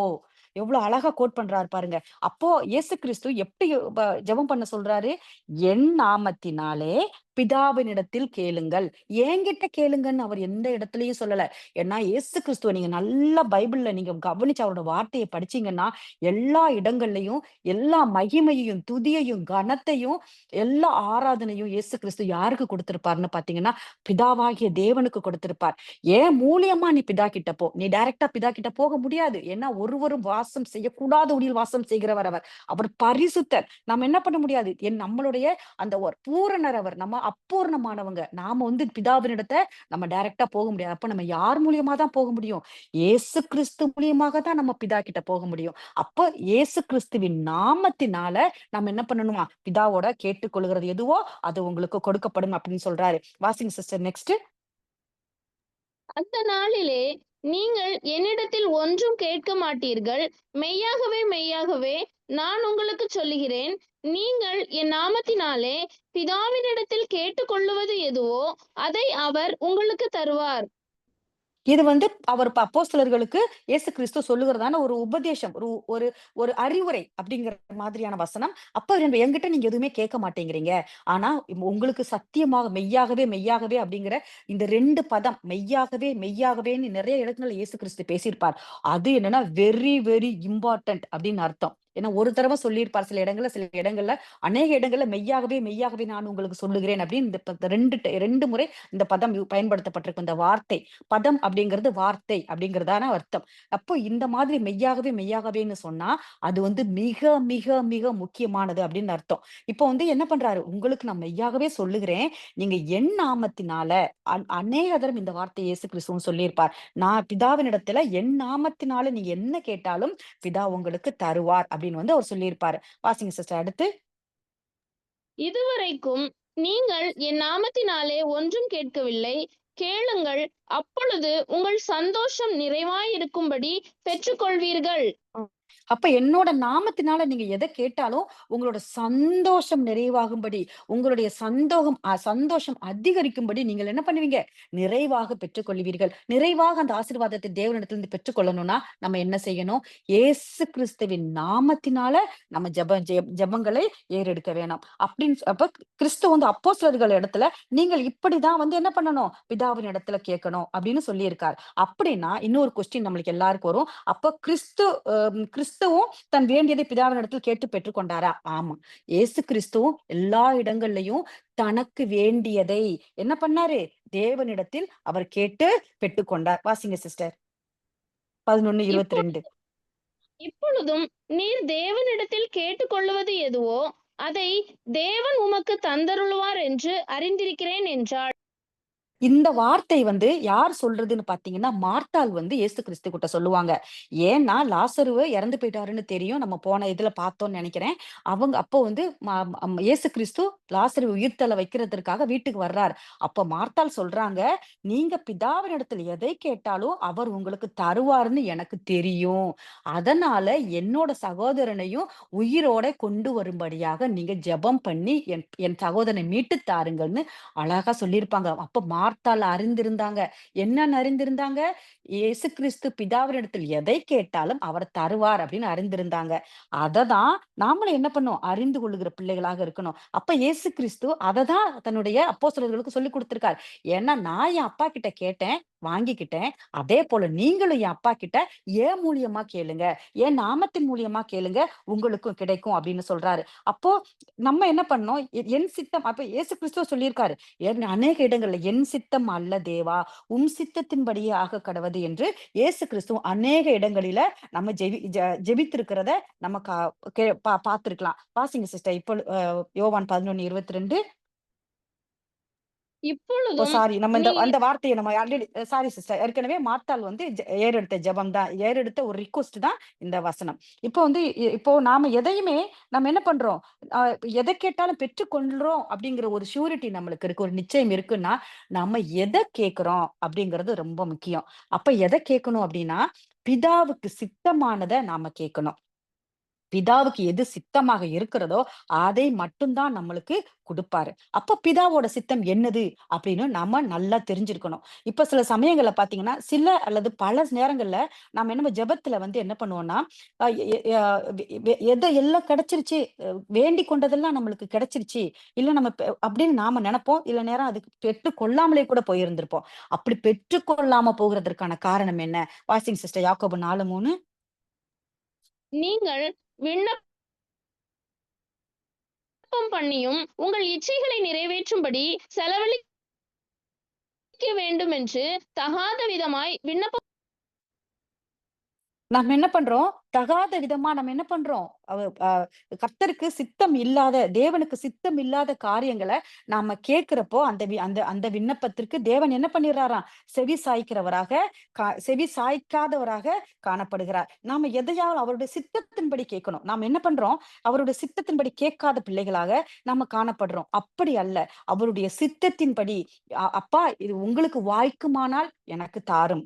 உமக்கு அது சரி என்றால் எனக்கு தாரும். அப்படியான சுய சித்தத்திற்கு அல்லாமல், தேவ சித்தத்திற்கு ஒப்புக் கொடுக்கிற பிள்ளைகளாக நம்ம என்ன பண்ணணும்? ஜெபிக்கிற பிள்ளைகளாக நம்ம காணப்படணும். வாசிங் சிஸ்டர் மத்தேயு 11:25. அந்த சமயத்திலே இயேசு சொன்னது, பிதாவே, வானத்துக்கும் பூமிக்கும் ஆண்டவரே, இவைகளை ஞானிகளுக்கும் கல்விமான்களுக்கும் மறைத்து பாலகருக்கு வெளிப்படுத்தினபடியால் உம்மை ஸ்தோத்தரிக்கிறேன். இந்த வசனத்துல பாருங்க, இயேசு கிறிஸ்து பிதாவை நோக்கி ஏறெடுக்கிற ஜெபம். பிதாவே எப்படி அழகா ஜெபம் பண்றாரு பாருங்க. வானத்துக்கும் பூமிக்கும் ஆண்டவரே, இவைகளை ஞானிகளுக்கும் கல்விமான்களுக்கும் மறைத்து பாலகருக்கு வெளிப்படுத்தினபடியால் உம்மை ஸ்தோத்தரிப்பேன். ஒவ்வொரு காரியத்திற்கும் என்ன பண்றாரு? தேவாதி தேவனை ஸ்தோத்தரித்து தான் இயேசு கிறிஸ்து அவருடைய ஜெபத்தை ஏறெடுக்கிறவராக காணப்படுகிறார். அப்போ நம்ம யார் இடத்துல ஜெபிக்கணும்? 2வது கொஸ்டின். நம்ம என்ன பண்ணணும்? பிதாவினிடத்தில் இயேசு கிறிஸ்துவின் நாமத்தை கொண்டு நாம ஜெபிக்க வேண்டாம். அதுக்கடுத்து அப்போஸ்தலர்கள் எப்படி ஜெபிச்சாங்க? அப்போ ஏற்கனவே இயேசு கிறிஸ்து எப்படி ஜெபிச்சாருன்னு நம்ம பார்த்தோம். இப்ப அடுத்ததாக அப்போஸ்தலர்கள் எப்படி ஜெபிச்சாங்க அப்படின்னு நாம பார்க்க போறோம். இப்போ வந்து கிறிஸ்து சொன்னபடி அப்போஸ்தலர்கள் ஜெபிச்சாங்களா? ஆமா. எப்படி ஜெபிச்சாங்க? இப்போ வந்து அப்போஸ்தலராகிய பவுல் அநேக இடங்கள்ல வந்து பார்த்தீங்கன்னா, அவரு பிதாவாகிய தேவனிடத்தில் அவர் என்ன பண்றாராம்? கிறிஸ்து சொல்லிக் கொடுத்த மாதிரியாக அவர் வந்து என்ன பண்ணியிருப்பாரு? ஒரு ஒரு ஒரு ஜெபத்தை வந்து ஏறெடுத்திருப்பாரு. வாசிக்கலாம் சிஸ்டர். எபேசியர் 3:14, 15. இது நிமித்தம் நான் பரலோகத்திலும் பூலோகத்திலும் உள்ள முழு குடும்பத்துக்கும் நாம காரணராகிய அடுத்து நம்முடைய கர்த்தராய் இருக்கிற இயேசு கிறிஸ்துவினுடைய பிதாவை நோக்கி முழங்கால் படியிட்டு. அப்போ பவுல் என்ன பண்றாரு? எதுவுமே நான் வார்த்தைக்கு புறம்பா வந்து நான் சொல்லல சிஸ்டர். எல்லாமே நம்மளுடைய வேதத்தில் இருக்கிறதான சத்திய வார்த்தைகள். சத்திய வார்த்தைகள தான் உங்களுக்கு நான் முன்னிலைப்படுத்தி நான் காமிச்சு கொண்டிருக்கிறேன். எதுவுமே நான் வேதத்திற்கு புறம்பா நான் சொல்லல. இப்போ இங்க பவுல் வந்து யாருக்கு முழங்கால் படியிட்டு ஜெபம் செய்கிறாராம்? நம்முடைய கர்த்தராகிய இயேசு கிறிஸ்துவினுடைய பிதாவை நோக்கி முழங்கால் படியிட்டு பவுல் வந்து ஜெபிக்கிறார். அப்போ இயேசு கிறிஸ்துவின் நாமத்தை கொண்டு என்ன பண்றார்? பவுல் ஜெபிக்கிறார். அப்ப இயேசு கிறிஸ்துவின் நாமம் அப்படிங்கிறது என்னன்னு பாத்தீங்கன்னா, கிறிஸ்து என்கிற நாமம் மட்டும், அந்த நாமம் மட்டும் நம்மளுக்கு போதும் அப்படின்னு நம்ம அநேகர் இருக்கோம். நான் கிறிஸ்டியன், நான் கிறிஸ்தவள், கிறிஸ்துவுக்காக நான் என்ன பண்ணியிருக்கேன்? ஞானஸ்நானம் பெற்றுக்கொண்டிருக்கேன், கபருக்குள்ள ஞானஸ்நானம் பெற்றுக்கொண்டிருக்கிறேன். நான் மரிக்கும் போது கிறிஸ்தவளாக மரிப்பேன். எனக்கு கல்லறை தோட்டத்துல ஒரு இடம் இருக்கு. நான் இந்த சபையை சேர்ந்தவள். நான் இந்த சபைக்கு தசம பாகம் கொடுக்கிறேன். என்னோட எல்லா காரியங்களுக்கும் சபை ஊழியர்கள் வந்து சபை போதகர் வந்து எனக்கு முன்னெடுத்து எல்லாம் செஞ்சு தருவாங்க. ஏன்னா நான் பெயர் கிறிஸ்தவள். அப்போ அவருடைய நாமம் எனக்கு வேணும். கிறிஸ்துவோடைய நாமம் எனக்கு வேணும். ஆனா அவருடைய உணவாகிய உபதேச வார்த்தை எனக்கு வேண்டாம். அவருடைய வஸ்திரமாகிய நீதியின் வஸ்திரம் எனக்கு வேண்டாம். என்னுடைய சுய உணவு எனக்கு போதும். என்னுடைய சுய சித்தம் எனக்கு போதும். அப்படிங்கிறதான மனநிலையில் இருக்கிறதான ஜெபம் அல்ல.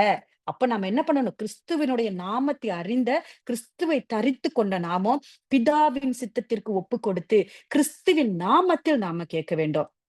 அப்படி நாம கேட்டா தன் குமாரனுக்கு பிதாவாகிய தேவன் கொடுத்தது போல நமக்கும் கொடுக்க அவர் வல்லவராக இருக்கிறார். வாசிங்க சிஸ்டர், கொலைசியர் 3:17. வார்த்தையினாலாவது கிரியையினாலாவது நீங்கள் எதை செய்தாலும் அதையெல்லாம் கர்த்தராகிய இயேசுவின் நாமத்தினாலே செய்து அவர் முன்னிலையாக பிதாவாகிய தேவனை அப்போ கர்த்தராகிய இயேசு கிறிஸ்துவின் நாமத்தினாலே எது செய்கிறதா இருந்தாலும், அது ஜெபமா இருந்தாலும், நாம் செய்கிறதான நல்ல காரியங்கள் கிரிகைகள் ஆனாலும் இயேசு கிறிஸ்துவின் நாமத்தினாலே செய்து அவர் முன்னிலையில், யார் முன்னிலையில்? இயேசு கிறிஸ்துவின் முன்னிலையில் பிதாவாகிய தேவனை சொஸ்தரியுங்கள். இங்கேயுமே என்ன பண்றாரு பவுல்? என்ன சொல்றாரு?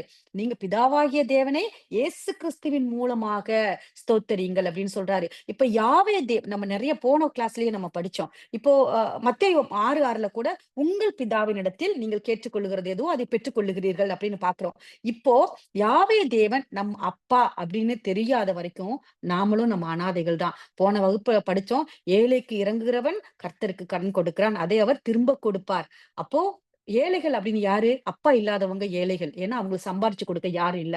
அதே போல யாவே தேவன் நம்ம அப்பா அப்படின்னு தெரியாம இருக்கிற வரைக்கும் நாமளும் யாரை போல உள்ளவர்களாம்? அனாதைகளை போல உள்ளவர்களாக இருக்கிறோம். அந்த மாதிரியான ஒரு ஒரு அனாதை போல இருக்கிறதான அந்த ஒரு ஒரு ஒரு பாடுகள் வந்து நம்மளுக்கு தேவையில்லை. ஏன்னா நம்மளுக்கு அறிவீனமாக இருக்கிறோம்.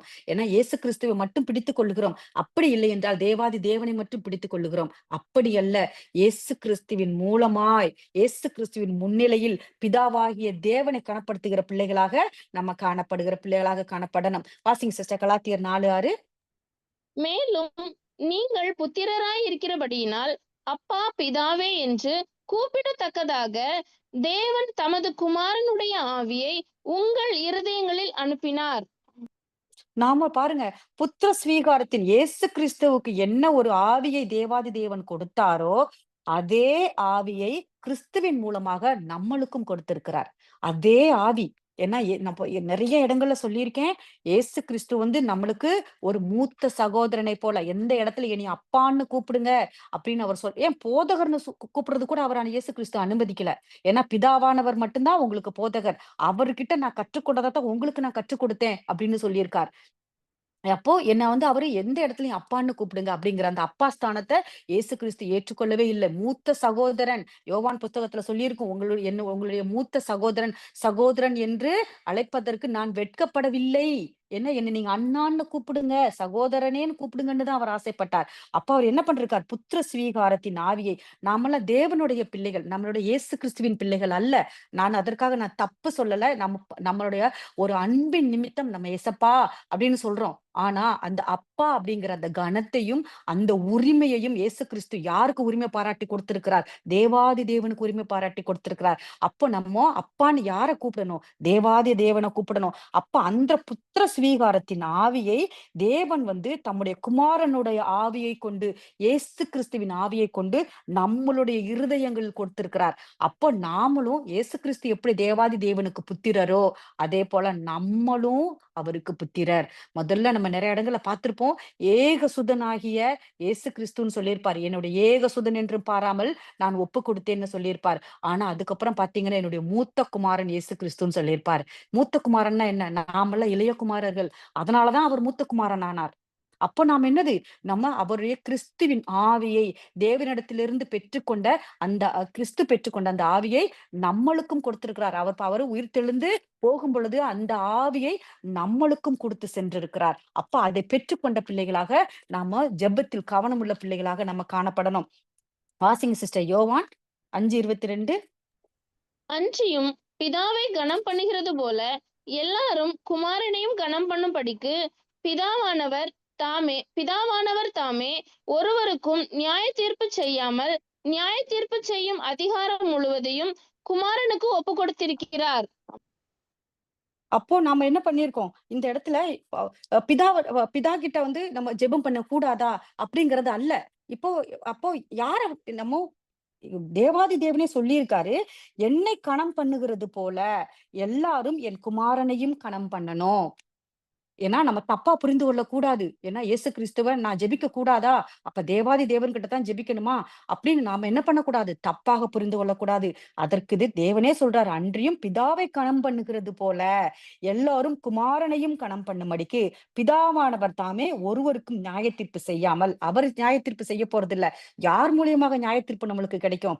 இயேசு கிறிஸ்துவின் அந்த அதிகாரம், அந்த இயேசு கிறிஸ்துவின் நாமம், அதிகாரம் உள்ள அந்த நாமத்துலதான் என்ன பண்றாராம்? நம்மளுக்கு முழு நியாயத்தீர்ப்பும். அப்ப நியாயத்தீர்ப்பு செய்ய போகிறது யாரு? இயேசு கிறிஸ்து. அந்த நியாயத்தீர்ப்பு செய்கிற அந்த முழு அதிகாரத்தையும் பிதாவாகிய தேவன் இயேசு கிறிஸ்துவுக்கு கொடுத்திருக்கிறார். அப்ப அந்த அதிகாரத்தை பெற்றுக்கொண்டவர் மூலமாகவும் நம்ம ஜெபத்தை ஏறெடுக்கணும். அப்ப நம்மளுக்கு 2 பேரும் முக்கியம். இயேசு கிறிஸ்துவும் முக்கியம். இயேசு கிறிஸ்துவின் மூலமாக தான் நம்ம அந்த ஜெபத்தை ஏறெடுக்க முடியும். அப்படியானால் இயேசு கிறிஸ்துவும் ஜெபம் பண்ணுவது நம்மளுக்கு ரொம்ப முக்கியமாக காணப்படுகிறது.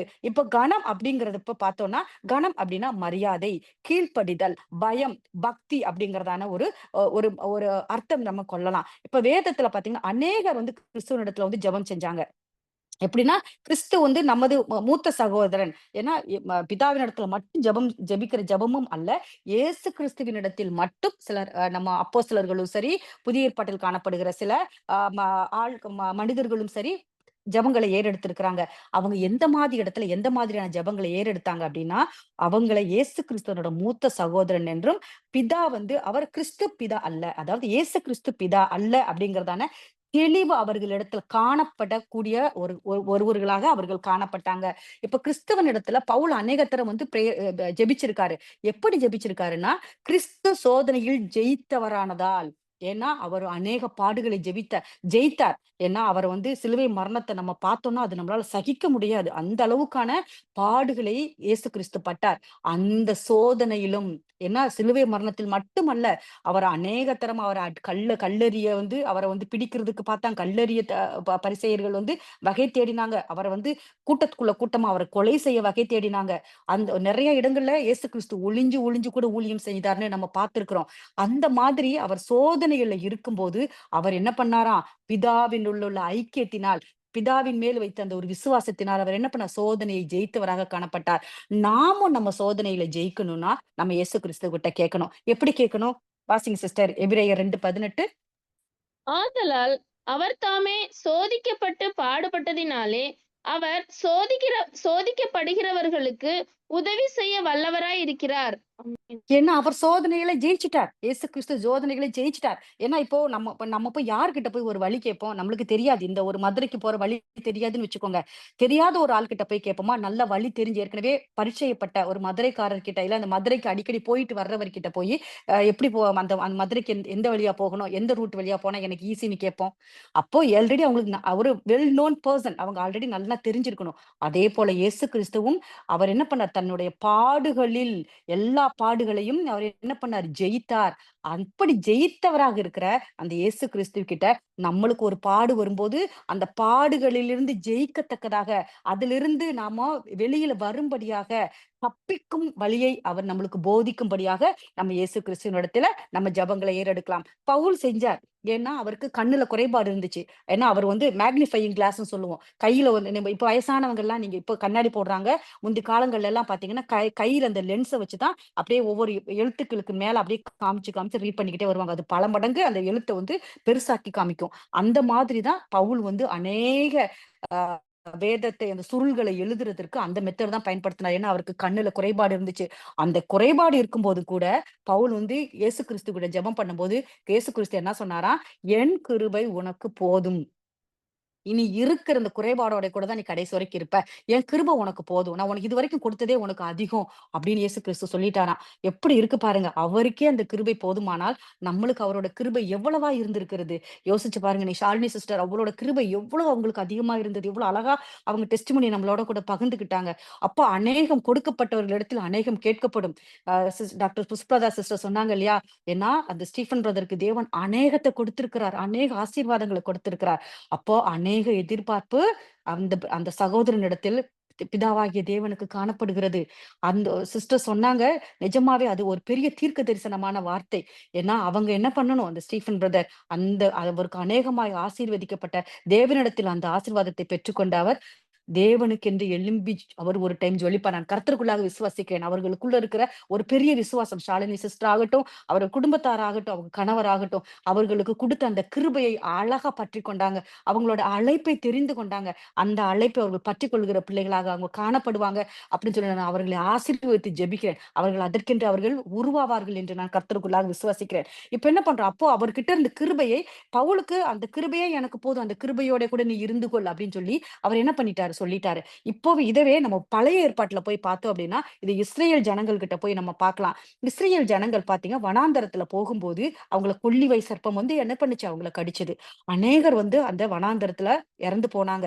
அப்ப என்ன பண்ணாங்க? பிதா வந்து மோசேயின் இடத்துல சொல்றாரு, உங்களுக்கு இது அநேகருக்கு தெரிஞ்சிருக்கும். ஒரு வெண்கல சர்ப்பத்த நீ என்ன பண்ணணும் உண்டாக்கி ஒரு மரத்தின் மேல கட்டி வை. அந்த தூக்கி வந்து அந்த பாலைவனத்துல, வனாந்தரத்துல நட்டி வை. அந்த வெண்கல சர்ப்பத்தை நோக்கி பார்க்கிறவர்கள் பிழைப்பார்கள் அப்படின்னு சொல்லி நம்ம பழைய ஏற்பாட்டுல படிக்கிறோம். அந்த வனாந்தரம் அப்படிங்கிறது நம்ம புதிய ஏற்பாட்டின்படி நம்ம எப்படி அதற்கு நம்ம வந்து புரிந்து கொள்ளணுங்கிறா வனாந்தம் என்பது உலகம். ஏன்னா அநேக இடங்கள்ல இந்த வனாந்திரம் அப்படிங்கிறது இந்த உலகத்திற்கு நம்மளுக்கு சொல்லப்பட்டிருக்கும் வசனம். சர்ப்பம் அப்படிங்கிறது என்னன்னா பழைய ஏற்பாட்டில் சாத்தான். இப்ப அதோட பாம்பின் விஷம், அந்த சர்ப்பத்தின் விஷம் அப்படிங்கிறது எதுன்னு பாத்தீங்கன்னா பாவம். இப்ப புதிய ஏற்பாட்டுல வாழ்ற நாமோ வனாந்திரமாகிய இந்த பூமியில மக்கள் என்ன பண்றோம்? அந்த சர்ப்பத்தின் விஷமாகிய பாவத்தினால நம்ம செத்து கொண்டிருக்கிறோம். அப்போ அந்த இடத்துல நம்ம என்ன பண்ணணும்? இந்த சிலுவையாகிய கோலின் மேல் சர்ப்பம் போன்ற, சர்ப்பம்னா பழைய ஏற்பாட்டின் சர்ப்பம் அல்ல. கிறிஸ்துவையுமே என்ன பண்ணாரு? உயர்த்தி என்ன பண்ணார்? தன்னுடைய சிலுவையில தன்னை உயர்த்தி அவர் காண்பித்தார். தன்னுடைய மரணத்தில் அவரு சர்ப்பத்தைப் போல இயேசு கிறிஸ்துவும் உயர்த்தப்பட்டார். அதேபோல விசுவாசத்தினால அவங்க எப்படி அதை நோக்கி பார்த்து பிழைத்தார்களோ பழைய ஏற்பாட்டுல, நாமளும் விசுவாசத்தினால் இயேசு கிறிஸ்துவை நோக்கி சிலுவையில் அறையப்பட்ட, சிலுவையில் ஏற்றி நிற்கப்பட்ட இயேசு கிறிஸ்துவை பார்த்து நம் விசுவாசத்தினாலே நாமல் பிழைக்கிறோம். அந்த ஒரு ஒரு ஒரு ஒரு தெளிவு நம்மிடத்தில் காணப்படணும். அந்த சர்ப்பத்த நோக்கி நம்ம பார்க்கிறப்போ, அவங்க என்ன பண்ணாங்க? பழைய ஏற்பாட்டுல இஸ்ரவேல் ஜனங்கள் பிழைத்துக் கொண்டார்கள். அதேபோல சிலுவையில் உயர்த்தப்பட்ட இயேசு கிறிஸ்துவை பார்த்து நாம் என்ன பண்றோம்? இப்பொழுது நாம பிழைத்துக் கொண்டிருக்கிறோம். இப்போ வந்து யோவான் 3:14 வந்து வாசிங்க சிஸ்டர். யோவான் 3:14. சர்ப்பமானது மோசேயினால் வனாந்திரத்திலே உயர்த்தப்பட்டது போல மனுஷகுமாரனும் மனுஷகுமாரன் உயர்த்தப்படுவார் அப்படிங்கிறதா அந்த வசனத்தோட இது. அப்ப எப்படி வந்து சில சர்ப்பம் உயர்த்தப்பட்டது போல மனுஷகுமாரனும் உயர்த்தப்பட்டார் அப்படின்னா, நம்ம என்ன பண்ணுவோம்? அப்ப இயேசு கிறிஸ்துவ சர்ப்பம்னு சொல்றோமா? அவர் கூட சர்ப்பத்து கூட பாம்பு கூட போய் சாத்தானாகிய பாம்பு கூட போய் இயேசு கிறிஸ்துவ ஒப்பிட முடியுமா? ஒப்பிட முடியும். ஏன்னா, பாம்பு அப்படிங்கிறது சாத்தான்னு சொல்லியிருக்கு. சாத்தான சிங்கம்னு சொல்லியிருக்கிறாங்க. உங்கள் எதிரி கர்ஜிக்கிற சிங்கம் போல வருவான். அப்ப சாத்தான பாம்புன்னு சொல்லப்பட்டிருக்கு, சிங்கம்னு சொல்லப்பட்டிருக்கு. அப்ப கிறிஸ்துவையும் வேதத்துல அவர் என்ன அவரும் சிங்கம் தான். யூத ராஜ சிங்கம் இயேசு கிறிஸ்து. அப்ப என்ன பண்ணியிருக்காரு? இயேசு கிறிஸ்துவும் தன்னை பாம்புக்கு ஒப்பிட்டு அநேக இடங்கள்ல பேசியிருக்கிறாரு. சபைக்கு ஒப்பிட்டு இயேசு கிறிஸ்து பேசியிருப்பாரு. வாசிங்க சிஸ்டர் மத்தேயு 10:16. ஆடுகளை ஓநாய்களுக்குள்ளே அனுப்புகிறது போல, இதோ நான் உங்களை அனுப்புகிறேன். ஆகையால் சர்ப்பங்களைப் போல வினா உள்ளவர்களும் புறாக்களைப் போல கபடமற்றவர்களுமாய் இருங்கள். இது இயேசு கிறிஸ்து யாருக்கு சொல்றாரு? சபைக்கு சொல்றாரு. அப்ப சர்ப்பங்களைப் போல வினா உள்ளவர்களாக இருங்கள். அப்போ பாம்ப ஒப்பிட்டு பேசவில்லை. இயேசு கிறிஸ்து பாம்பையும் ஒப்பிட்டு பேசியிருக்கிறார். அது வந்து என்ன அதனால பாம்பு வந்து சாத்தான். அப்ப இயேசு கிறிஸ்து வந்து சாத்தானோட பாம்பு சாத்தானாகிய பாம்பு கூட ஒப்பிட்டு பேசக்கூடாது அப்படிங்கிறது அல்ல. ஏன்னா இயேசு கிறிஸ்து பாம்பு கூடயும் ஒப்பிட்டு சபைய வந்து பேசியிருக்கிறார். அப்ப பிழைத்த இஸ்ரவேல் ஜனங்கள் வந்து தங்கள் பிதாவை அந்த இடத்துல பார்த்தீங்கன்னா, அ அ அவங்க அந்த சர்ப்பத்த நோக்கி பார்த்து பொழச்சுட்டாங்க. பொழச்சதுக்கு அப்புறம் என்ன பண்ணாங்க? இஸ்ரவேல் ஜனங்கள் எல்லாமே அந்த பாம்பு மாதிரி ஒரு சொரூபத்த உண்டாக்கி வணங்க ஆரம்பிச்சுட்டாங்க. அதுக்கு தூபம் காட்ட ஆரம்பிச்சுட்டாங்க. அதுக்கு காரணமாக இருந்த பிதாவ அவங்க என்ன பண்ணல? கனம் பண்ண மறந்துட்டாங்க. ஏன்னா இஸ்ரவேல் ஜனங்கள் அப்படித்தான் இருந்தாங்க. ஏன்னா அவங்களுக்குள்ள ஒரு ஒரு விக்கிரக ஆராதனையின் புத்தி. ஏன்னா அவங்க எகிப்துல அடிமைத்தனத்துல இருந்தப்போ, அவங்களுக்கு விக்கிரகத்த வணங்கி, வணங்கி, வணங்கி பழகி போயிடுச்சு. அதனால எங்க விக்கிரகத்த பார்த்தாலும் முழங்கால் படி போட்டுருவாங்க, தூபம் காட்டுவாங்க, ஆராதனை செய்வாங்க. அவங்கள தேவன் கொண்டு வந்தது எவ்ளோ பெரிய கிருப பாருங்க. ஏன்னா இங்கேயுமே அந்த வெண்கல சர்ப்பத்த உண்டாக்குன உடனே என்ன பண்ணிட்டாங்க? அந்த வெண்கல சர்ப்பத்துக்கு அவங்க என்ன பண்ணிட்டாங்க? அப்ப இதெல்லாம் ஆராதனை செய்ய ஆரம்பிச்சாங்க, பலி செஞ்சாங்க, தூபம் காட்டுனாங்க, எல்லாம் செஞ்சாங்க. ஆனா தேவன் என்ன தேவன அவங்க கனம் பண்றதுக்கு, அதற்கு காரணமாக இருந்த தேவன அவங்க என்ன பண்ணாங்க? கனம் பண்ணுகிறதற்கு மறந்து போனாங்க. வாசிங்க சிஸ்டர். 2 ராஜாக்கள் 18:4. அவன் மேடைகளை அகற்றி சிலைகளை தகர்த்து விக்கிரக தோப்புகளை வெட்டி மோசே பண்ணியிருந்த வெண்கல சர்ப்பத்தை உடைத்து போட்டான். அந்நாட்கள் மட்டும் இஸ்ரவேல் புத்திரர் அதற்கு தூபம் காட்டி வந்தார்கள். அதற்கு நிகுஸ்தான் என்று பெயரிட்டான். அந்த வெண்கல சர்ப்பத்திற்கு பேரு நிகுஸ்தான். அந்த வெண்கல சர்ப்பத்த என்ன பண்ணிட்டா? ஏன்னா தேவனுக்கு குடுக்குற மகிமைய குடுக்கலையேன்னு சொல்லிட்டு என்ன பண்ணிட்டா? அந்த வெண்கல சர்ப்பத்த உடைச்சு போட்டுட்டான். ஏன்னா அது இருந்தா இன்னமுமே என்ன பண்ணுவாங்க? தேவன மறந்து அந்த இதுக்கு தான் அவங்க ஆராதனை செஞ்சு கொண்டிருப்பாங்க.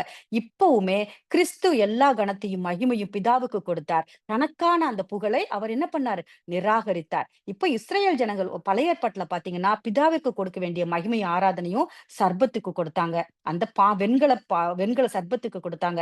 ஆனா புதிய ஏற்பாட்டின்படி கிறிஸ்துவின் காலத்தில் வாழ்கிற நாம் என்ன பண்றோம்? நம்ம பிதாவுக்கு கொடுக்க வேண்டிய மகிமைய நம்ம என்ன பண்றோம்? நம்ம அறியாமையினால் நம்ம என்ன பண்ணியிருக்கிறோம்? கிறிஸ்துவுக்கு கொடுத்துட்டு இருக்கிறோம். அந்த அந்த கனத்தையும் மகிமையும் கிறிஸ்துவின் மூலமாக பிதாவுக்கு கொடுக்கணும்.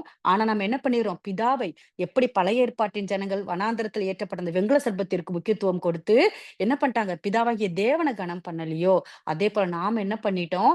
கிறிஸ்துவை இருக்க பற்றிக்கொண்டு பிதாவை நம்ம என்ன பண்ணிட்டோம்? புறக்கணிச்சுட்டோம்.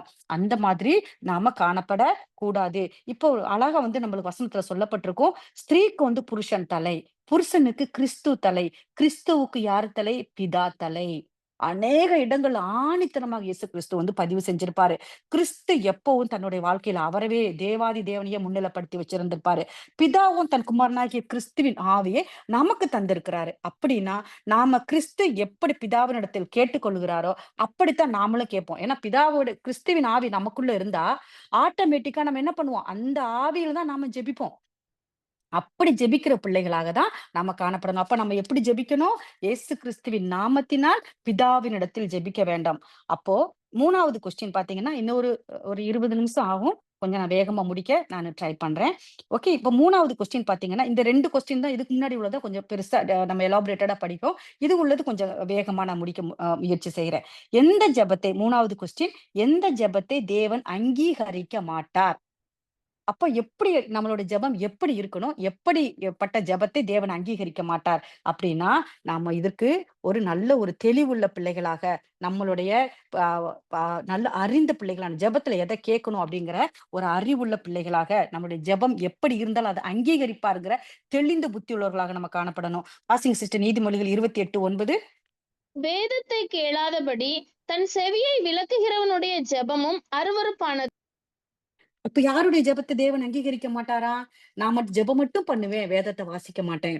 அப்படின்னு வேதத்தை கேளாதபடி இருக்கிறவனுடைய ஜெபம் வந்து அருவருப்பானது. அவர்களுடைய ஜெபத்தை என்ன பண்ண மாட்டாராம்? தேவன் கேட்க மாட்டாரு. இந்த பரிசேயர்கள் அப்படித்தான் இருந்தாங்க. அவங்க பாரம்பரியத்த மட்டும் தான் பிடிச்சுக்குவாங்க. அந்த பாரம்பரியத்த மட்டும் தான் முக்கியத்துவம் குடுப்பாங்க. பைபிள் வாசிப்பாங்க. அந்த தோராவ வாசிப்பாங்க. எல்லாத்தையும் செய்வாங்க. ஆனா என்ன பண்ணி விட்டுருவாங்க. ஆனா அது எதற்காக அந்த அந்த வார்த்தை சொல்லப்பட்டிருக்கு? அந்த வார்த்தையின் மூல கருத்து என்ன? அத பின்பற்ற அந்த வார்த்தையின்படி நடக்க அவங்க மறந்துருவாங்க. அப்படிப்பட்ட ஒரு பாரம்பரியமான ஒரு ஒரு ஒரு ஜெபமாக நமக்கு இருந்துவிடக் கூடாது. அந்த ஜெபத்தில் சொல்லப்படுகிற வார்த்தையை முக்கியத்துவத்தை அறிந்த பிள்ளைகளாக நாம காணப்பட வேண்டும். வாசிங்க சிஸ்டர் எரேமியா 44:23.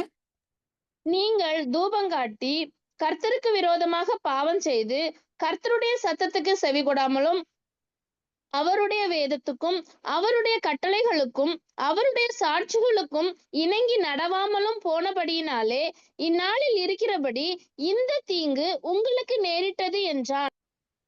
இப்ப பாருங்க பரிசேயர்கள் இததான் செஞ்சுட்டு இருந்தாங்க. தூபம் காட்டுனாங்க. எல்லா கர்த்தருக்கு விரோதமா எல்லா பாவமும் செஞ்சாங்க. ஏன்னா, அவங்க நெறைய வந்து ஆ மக்கள் கிட்ட இருந்து அதிகமா தேவனுடைய நாமத்த சொல்லி அவங்கள பயமுறுத்தி நெறைய காசு வாங்குனாங்க பரிசேயர்கள். "ஓ நீங்க இத குடுத்தீங்கன்னா, உங்களுக்கு இந்த பாவ மன்னிப்பு கிடைக்கும்." அப்படின்னு சொல்லிட்டு பயம் காட்டி காசு புடுங்குனாங்க. டாக்ஸ் வாங்கினாங்க. அப்ப டாக்ஸ்ல இருந்து பங்கு எடுத்துக்கிட்டாங்க. கர்த்தருடைய சத்தத்துக்கு செவியே குடுக்க மாட்டாங்க. அவருடைய வேதத்துக்கும் க ச ச தலை சாய்க்கவே மாட்டாங்க. அவருடைய கட்டளைகள், அவருடைய நியாயப்பிரமாணங்கள் எதையும் கைக்கொள்ள மாட்டாங்க. அப்படி இருக்கிறவங்களோட என்ன பண்ணுவாங்க? அந்த அந்த ஜெபம் வந்து கேட்கப்படவே மாட்டாது. இப்போ இருக்கிற அந்த ஜெபம் கேட்கப்பட மாட்டாததுக்கு இதுவும் ஒரு காரணமாக காணப்படுது. அப்ப கீழ்ப்படிதல் வந்து அவங்களுக்குள்ளார ஒரு ஒரு ஒரு ஒரு ஒரு பொருட்டாகவே காணப்படல. பரிசேயர்கள் இடத்துல காணப்படாதது போல அநேகரிடத்திலும் என்ன பண்றது? ஒரு கீழ்ப்படிதல் காணப்படாமலே போயிருது. வாசிங்க சிஸ்டர் 1 சாமுவேல் 15:22. அதற்கு சாமுவேல் கர்த்தருடைய சத்தத்திற்கு கீழ்ப்படுகிறதை பார்க்கிலும் சர்வாங்க தகனங்களும் பலிகளும் கர்த்தருக்கு பிரியமாயிருக்குமோ, பலியை பார்க்கிலும் கீழ்ப்படிதலும் ஆட்டுக்கடாக்களின் நினத்தை பார்க்கிலும் செவி கொடுத்தலும் உத்தமம். அப்போ நம்ம ஒரு சடங்காச்சாரமாக செய்கிற அந்த பலிகளை காட்டிலும் கீழ்ப்படிதல் ரொம்ப முக்கியம். அப்போ தேவனுக்கு கீழ்ப்படிந்து அவருடைய வேதத்தை தினமும் தியானிக்கிற பிள்ளைகளுடைய ஜெபங்களை தேவன் அங்கீகரிக்கிறார். நம்ம டெய்லி வேதத்தை படிச்சுட்டோம் அப்படின்னாலே, நம்ம அவரிடத்துல கேட்கிற அந்த மன்றாட்டே வித்தியாசமாயிடும். ஏன்னா, எனக்கு தெரியும் இந்த உலக பிரமாண வாழ்க்கை என்னுடையது அல்ல. நான் இந்த உலகத்திற்கானவள் அல்ல. நான் பரலோக ராஜ்யத்திற்கு பங்குள்ளவள் அப்படின்னு சொல்லிட்டு, நம்ம பரலோக ராஜ்யத்திற்கு எது தேவையோ, அததான் நம்ம ஜெபத்துல கேட்போம். அந்த மாதிரி ஜெபத்த தான் தேவன் என்ன பண்றாராம்? அங்கீகரிக்கிறாரு. இப்ப 4வது கொஸ்டினுக்கு போனோம் அப்படின்னு பார்த்தோம் அப்படின்னா, யாருடைய ஜெபத்தை தேவன் கேட்கிறார்? அப்ப யாரோட ஜெபத்த கேட்கிறார் அப்படின்னு பார்த்தீங்கன்னா, அழகா சொல்லியிருக்கும். நீதிமான்கள் ஜெபத்திற்கு தேவனுடைய காதுகள் திறந்திருக்கிறது. கவனித்து கேட்கிறதுமாக இருக்கிறது. வாசிங்க சிஸ்டர் நீதிமொழிகள் 15:29. துன்மார்க்கனு துன்மார்க்கருக்கு கர்த்தர் தூரமாய் இருக்கிறார், நீதிமான்களின் ஜெபத்தையோ கேட்கிறார். அப்ப யாரோட ஜெபத்த தேவன் கேட்கிறார்? நீதிமான்களோட ஜெபத்தை கேட்கிறார். அப்போ நீங்களும் நானும் நீதிமான்களா? ஆமா. ஏன்னா, அவருடைய சத்தியத்த நம்ம கேட்கிறோம். அவருடைய சத்தியத்த தியானிக்கிறோம். அவருக்கென்று நம்ம என்ன பண்றோம்? நம்மளுடைய ஜெபத்துல அவரோட சித்தத்துக்கு நம்ம எல்லாத்தையும் கேட்கிறோம் அப்படியானால், நாம என்ன பண்ணுவார்களாம்? நீதிமான்கள் போல தேவன் வழிநடத்தி கொண்டு போவார். நம்ம மாம்சத்துல குறை உள்ளவர்கள் தான். நம்மளும் பாவிகள் தான். ஏன்னா, இயேசு கிறிஸ்து மாத்திரம் பரிசுத்தர். அவர போல நம்ம மாற முடியாது. ஆனாலும் நம்ம என்ன பண்றோம்? நம்ம ட்ரை பண்ணி கொண்டிருக்கிறோம். நம்மளுக்கு எப்பொழுதும் என்ன பண்றது? அப்போ தேவனுடைய சித்தத்திற்கு நம்ம ஒப்பு கொடுத்து ஜெபிக்கும் பொழுது, நீதிமான்களைப் போல வழிநடத்த அவர் உண்மையுள்ளவராக இருக்கிறார். வாசிங்க சிஸ்டர் சங்கீதம் 34:17. நீதிமான்கள் கூப்பிடும்போது கர்த்தர் கேட்டு அவர்களை அவர்களுடைய எல்லா உபத்திரவங்களுக்கும் நீங்களாக்கி விடுகிறார். அப்ப நீதிமான்கள் கூப்பிடுதலுக்கு தான் என்ன பண்றாரு? கர்த்தர் கேட்டு அவர்களுடைய எல்லா உபத்திரங்களுக்கும் நீங்கலாக்கி விடுகிறார். அப்ப நீதிமான்கள் யார்? அப்படின்னு நம்ம பார்த்தோம்னா, எ ப அது பைபிள்ல சொல்லியிருக்கிற அத்தன பேர் தான் நீதிமான்கள் அப்படிங்கிறது இல்ல.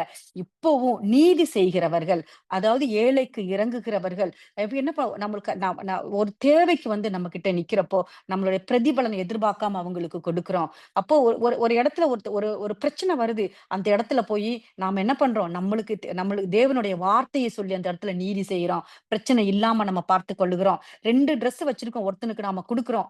அந்த இடத்துல நாம நீதி செய்றோம். சாப்பாடு இல்லாம ஒருத்தன் கஷ்டப்படுறான். நம்ம சாப்பாடு வாங்கி கொடுக்கிறோம். நாம நீதி செய்கிறோம். அப்ப நாமளும் யாருதான்? நீதிமான்கள் தான். கிறிஸ்துவின் வஸ்திரத்த எந்நாளும் ஞாயிற்றுக்கிழமை மட்டும் இல்ல, வெள்ளிக்கிழமை மட்டும் இல்ல, போட்டுக் கொண்டிருக்கிறவர்கள் எல்லாம் நீதிமான்கள்.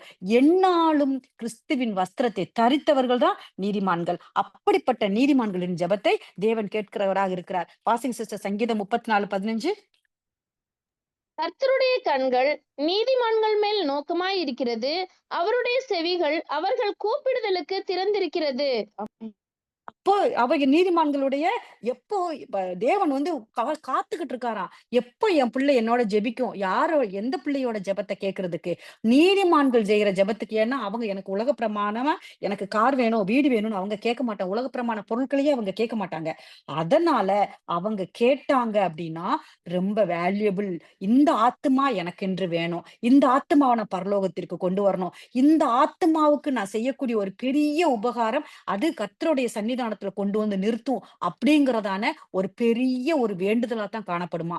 அதுக்காக தான் தேவன் காத்துக்கொண்டே இருக்கிறாராம். என் பிள்ளை என்கிட்ட கேட்காதா? அந்த பிள்ளைக்கு நான் அதை செஞ்சு கொடுக்க மாட்டேனா? அப்படின்னு சொல்லி காத்து கொண்டிருக்கிறார். அவர் அவ்வளோ அவ்வளோ ஒரு ஒரு ஆர்வமாக நீதிமான்களின் ஜெபத்துக்கு காத்து கொண்டிருக்கிறார். இப்போ வந்து சங்கீதம் 23:1 கூட நம்ம பார்த்தோம்னா, கர்த்தர் என் மேய்ப்பராய் இருக்கிறார். நான் தாழ்ச்சி அடையேன். அப்ப கர்த்தரை என்ன மேய்ப்பரா நான் வச்சுட்டேன்னா, நம்மளுக்கு என்ன கவலை? இதுதான் இந்த வசனத்தோட மூல கருத்து. என்ன கவலை? எனக்கு ஒண்ணுமே இல்ல. ஏன்னா அவர் என் மேய்ப்பரா இருக்கிறப்போ, என்னைய அவர் எந்த இடத்துல கொண்டு போய் மேய்க்கணும்? எந்த இடத்துல எனக்கு நல்ல தண்ணீர் கிடைக்கும்? எந்த இடத்துல ஓநாய்களும், சிங்கமும் வராது? எந்த இடத்துல என்னுடைய ஆடுகள் ஒரு ஒரு ஒரு ஒரு கம்ஃபர்டபுளா, எந்த இடத்துல ரொம்ப அமைதியாக, எந்த இடத்துல ஒரு சந்தோஷமாக மேயும் அப்படிங்கிறதான எல்லாமே என்னுடைய மேய்ப்பர் அறிந்திருக்கிறார். அப்ப அவர் சித்தத்துக்கு என்னைய ஒப்புக் கொடுக்கும்போது, என்னை அ அவர் அவ் எந்த இடத்துல கொண்டு போய் எனக்கு மேய்க்கணுமோ, எந்த இடத்துல எனக்கு கொண்டு போய் உணவு கொடுக்க முடியுமோ, அவர் என்னைய அழகாய் கொண்டு கொடுப்பார். அப்புறம் நான் ஜெபத்துல கேட்டுருவேன்? எதையுமே நம்ம கேட்க முடியாது. அந்த மாதிரியான ஒரு வ ஒரு ஒரு வல்லமை கொண்ட அந்த தேவாதி தேவனிடத்துல நம்ம என்ன பண்றோம்? தேவையில்லாத உலக பிரமாண காரியங்கள தான் நம்ம கேட்கிறோம். எனக்கு வீடு வேணும். எனக்கு கார் வேணும் அப்படிங்கிறதான ஒரு உலக பிரமாண ஒரு ஒரு ஆசைகளினாலே, ஒரு இச்சையினாலே நம்ம சுய சித்தத்திற்கு நம்ம ஒப்புக் கொடுத்தவர்களாகத்தான் நம்ம பிரேயர்ஸ் எல்லாம் நம்மளோட ஜெபத்த நம்ம வைக்கிறோம். அழகா சொல்லியிருப்பாரு பார்த்தீங்க. சங்கீதம் 34:10 சிங்கக்குட்டிகள் தாழ்ச்சி அடைந்து பட்டினியா இருக்கும். கர்த்தரை தேடுகிறவர்களுக்கோ ஒரு நன்மையும் குறைபடாது. சங்கீதக்காரராகிய தாவீது அழகா எழுதி வச்சிருக்காரு. ஏன்னா, அவர் அநேக நாட்கள் தன்னுடைய வாழ்க்கையில அநேக நாட்கள் மேய்ப்பனாக அவர் காடுகளில் சுற்றித் திரிந்தவர். அவர் அழகா பார்த்திருக்காரு. ஏன்னா, சிங்கங்கள் தாழ்ச்சி அடைந்து அல்ல. சிங்கக்குட்டிகள். ஏன்னா, ஒரு சிங்கக்குட்டிக்கு பசிக்குதுன்னா, அம்மா சிங்கம் என்ன பண்ணும்? போய் ஒரு ஆட்டையோ, ஒரு மாட்டையோ, ஒரு விலங்க அடிச்சுட்டு வந்து தன்னோட குழந்தைக்கு வந்து உணவா கொடுக்குமாம். அந்த அளவுக்கு அது அது அது சாகுற தருவாயில இருந்தாலும் தன்னுடைய குட்டிகளுக்கு உணவ குடுத்துட்டு அந்த பெண் சிங்கம் சாகுமாம். அந்த அளவுக்கு தன்னுடைய குட்டியை பட்டினியாவே இருக்க விடாதாம். அப்படி கூட அந்த குட்டிகள் பட்டினியா இருந்தாலும் இருந்துறலாம். ஆனா நான் உங்களுக்கு அந்த மாதிரியான ஒரு நிலைமை கொண்டு போக மாட்டேன். உங்களுக்கு ஒருக்கு நன்மையும் குறைவுபடாது. எல்லாம் அளவுக்கு அதிகமாக தருகிற ஒரு தேவனாக நம்முடைய தேவன் காணப்படுகிறார். அப்போ நம்ம என்ன பண்றோம்? அவருக்கு மேய்ப்பர் அவர்தான். அவருக்கு எல்லாம் தெரியும். எனக்கு என்னென்ன எந்தெந்த காலத்துல என்னென்ன கொடுக்கணும் அப்படின்னு அவருடைய சித்தத்துக்கு நம்ம ஒப்பு கொடுத்துட்டோம்னா, ஏற்றது காலத்தில் அதினதின் நேரங்களில் அதினதினுக்கு ஏற்றவாறு தேவனுக்கு நம்ம எல்லாவற்றையும் கொடுக்க வல்லவராக இருக்கிறார். அதனால தான் நீதிமான்கள் வந்து எப்போதுமே என்ன பண்ணுவாங்களா? எப்போ கூப்பிடுவாங்கன்னு சொல்லி பிதா கவனமா பார்த்துக் கொண்டே இருக்கிறாராம். இப்ப சங்கீதம் 37:25 நான் இளைஞனா இருந்தேன், முதிர் வயதுள்ளவனும் ஆனேன். ஆனாலும் நீதிமான் கைவிடப்பட்டதையும், அவன் சந்ததி அப்பத்துக்கு இறைஞ்சு திரிகிறதையும் நான் காணவில்லை. பாருங்க எவ்வளவு அழகா சங்கீதக்காரர் சொல்றா பாருங்க. நான் இளைஞனா இருந்தேன், வயசானவனும் ஆனேன். ஆனா நீதிமான்கள தேவன் ஒரு நாளும் கைவிட்டதே இல்லை.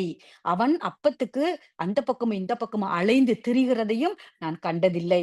அப்போ தேவன் என்ன பண்ணியிருக்காரு? நீதிமான்களை கைவிடுகிற தேவனாக காணப்படுகிறவர் அல்ல. அவர் எப்பொழுதும் அவர்களுடைய ஜெபத்திற்கு நோக்கமுள்ளவராக காணப்பட்டார். மத்தேயு 6:8 அவர்களைப் போல நீங்கள் செய்யாதிருங்கள். உங்கள் பிதாவை நோக்கி நீங்கள் வேண்டிக் கொள்கிறதற்கு முன்னமே உங்களுக்கு இன்னது தேவை என்று அவர் அறிந்திருக்கிறார். நம்ம மாயக்காரரை போல எனக்கு இது வேணும், அது வேணும் ஜெபிக்கிற பிள்ளைகளாக இல்லாதபடி நம்ம என்ன பண்ணணுமா? எல்லாமே கேட்டுக்கொள்வதற்கு எல்லாமே அவருக்கு தெரியும் அப்படிங்கிறதுனால நம்ம என்ன பண்ணணுமா? நம்மளுடைய ஒரு ஒரு ஆசையின்படி கேட்காதபடி, சுய சித்தத்தின்படி கேட்காதபடி, தேவனுடைய சித்தத்தின்படி நாம ஜெபிக்கிற பிள்ளைகளாக காணப்படணும். இதையே பார்த்தீங்கன்னா, 1 பேதுரு 3:12 சொல்லியிருக்கோம். கர்த்தருடைய கண்கள் நீதிமான்கள் மேல் நோக்கமாய் இருக்கிறது. யார் மேல நோக்கமாய் இருக்கிறதா? நீதிமான்கள் மேல் நோக்கமாக இருக்கிறது. அவர்களுடைய செவிகள் அவர்கள் வேண்டுதலுக்கு கவனமாய் இருக்கிறது. அப்போ தேவாதி தேவனுடைய செவிகள் அவர்கள் வேண்டுதலுக்கு கவனமாக இருக்கிறது. அப்போ நம்ம இந்த இதுல பார்த்தோம்னா, யாருடைய ஜெபத்தை தேவன் அங்கீகரிக்கிறார்? நீதிமானுடைய ஜெபத்தை அங்கீகரிக்கிறார். அவங்க உலகப்பிரமாண ஒரு ஒரு ஒரு ஆசையினால இழுக்கப்பட்டவர்களாக அல்ல. தேவனுக்கு எது சித்தமோ அதை கேட்டு பெற்றுக்கொள்கிற பிள்ளைகளாக மாத்திரம் தான் அவங்க காணப்படுவாங்க. இப்ப 5வது கொஸ்டின். நாம ஜெபத்துல எத கேட்கணும்? அதுல ரொம்ப தெளிவுள்ள பிள்ளைகளாக இருக்கணும். இதுக்கு நாம பெரிய ஒரு சூப்பர் மார்க்கெட்டுக்கு லிஸ்ட் போட்டு போவோம் இல்லையா? சாம்பார் பொடி இவ்ளோ, ஆம், மஞ்சப்பொடி இவ்ளோ, சீரகம் இவ்ளோ, கடுகு இவ்ளோன்னு ஒரு லிஸ்ட் போட்டுட்டு போவோம்ல. அதே போல நம்ம லிஸ்ட் போட்டு ஜெபிக்கிற பிள்ளைகளாக நம்ம காணப்படக்கூடாது. லூக்கா 11:13 வாசிங்க சிஸ்டர். பொல்லாதவர்களாகிய நீங்கள் உங்கள் பிள்ளைகளுக்கு நல்ல ஈவுகளை கொடுக்க அறிந்திருக்கும் போது பரமபிதாவானவர் தம்மிடத்தில் வேண்டிக் கொள்ளுகிறவர்களுக்கு பரிசுத்த ஆவியை கொடுப்பது அதிக நிச்சயம் அல்லவா என்றார். அப்போ நம்ம ஜெபத்துல எத கேட்கணுமா? பரிசுத்த ஆவியை நாம கேட்கணும். ஏன்னா, கொடையாக தேவன் வந்து பரிசுத்த ஆவியை இயேசு கிறிஸ்துவுக்கு கொடுத்தார். அந்த பரிசுத்த ஆவியை பிதா கிறிஸ்துவாகிய இயேசு கிறிஸ்து நம்மளுக்கும் கொடுத்து சென்றிருக்கிறார். அப்ப அந்த பரிசுத்த ஆவியின் வல்லமையை நாம பெற்றுக்கொண்டோமானால், இந்த பாடுகளை ஜெயிக்கத்தக்கதான அத்தனை திராணியும் நம்மளுக்கு வல்லமையும் நம்மளுக்கு கிடைக்கும். இப்போ வந்து பார்த்தீங்க அப்படின்னா, லூக்கா 11:12 12ஆம் அதிகாரத்துல நம்ம பார்த்தோம்னா, உலகத்தை தேடுவது போல நம்ம என்ன பண்ணக்கூடாதாம்? தேடக்கூடாது. இதே இது லூக்கா 11 வாசிங்க சிஸ்டர். 11:13. இப்ப வாசிச்சது சிஸ்டர் இது. வாசிங்க சிஸ்டர். இத வாசிங்க சிஸ்டர். ஆ, ஆ. பொல்லாதவர்களாகிய நீங்கள் உங்கள் பிள்ளைகளுக்கு நல்ல ஈவுகளை கொடுக்க அறிந்திருக்கும் போது பரமபிதாவானவர் தம்மிடத்தில் வேண்டிக் கொள்ளுகிறவர்களுக்கு பரிசுத்த ஆவியை கொடுப்பது அதிக நிச்சயம் அல்லவா? ஏன்னா, அப்போ நம்ம பரிசுத்த ஆவியை நம்ம என்ன பண்றது? கொடுப்பது அதிக நிச்சயம். ஏன்னா நம்ம கேட்கும்போது, ஏன்னா அது நம்மளுக்கு தேவை. அதனால தேவாதி தேவன் அறிந்திருக்கிறார். ஏன்னா பரிசுத்த ஆவி நம்மகிட்ட இருந்தா மட்டும் தான், நம்ம வசனத்துல தெளிவுள்ளவர்களாக பிள்ளைகளாக இருக்க முடியும். இப்பவே வேணும்னாலும் நீங்க டெஸ்ட் பண்ணி வேணாலும் பாருங்க.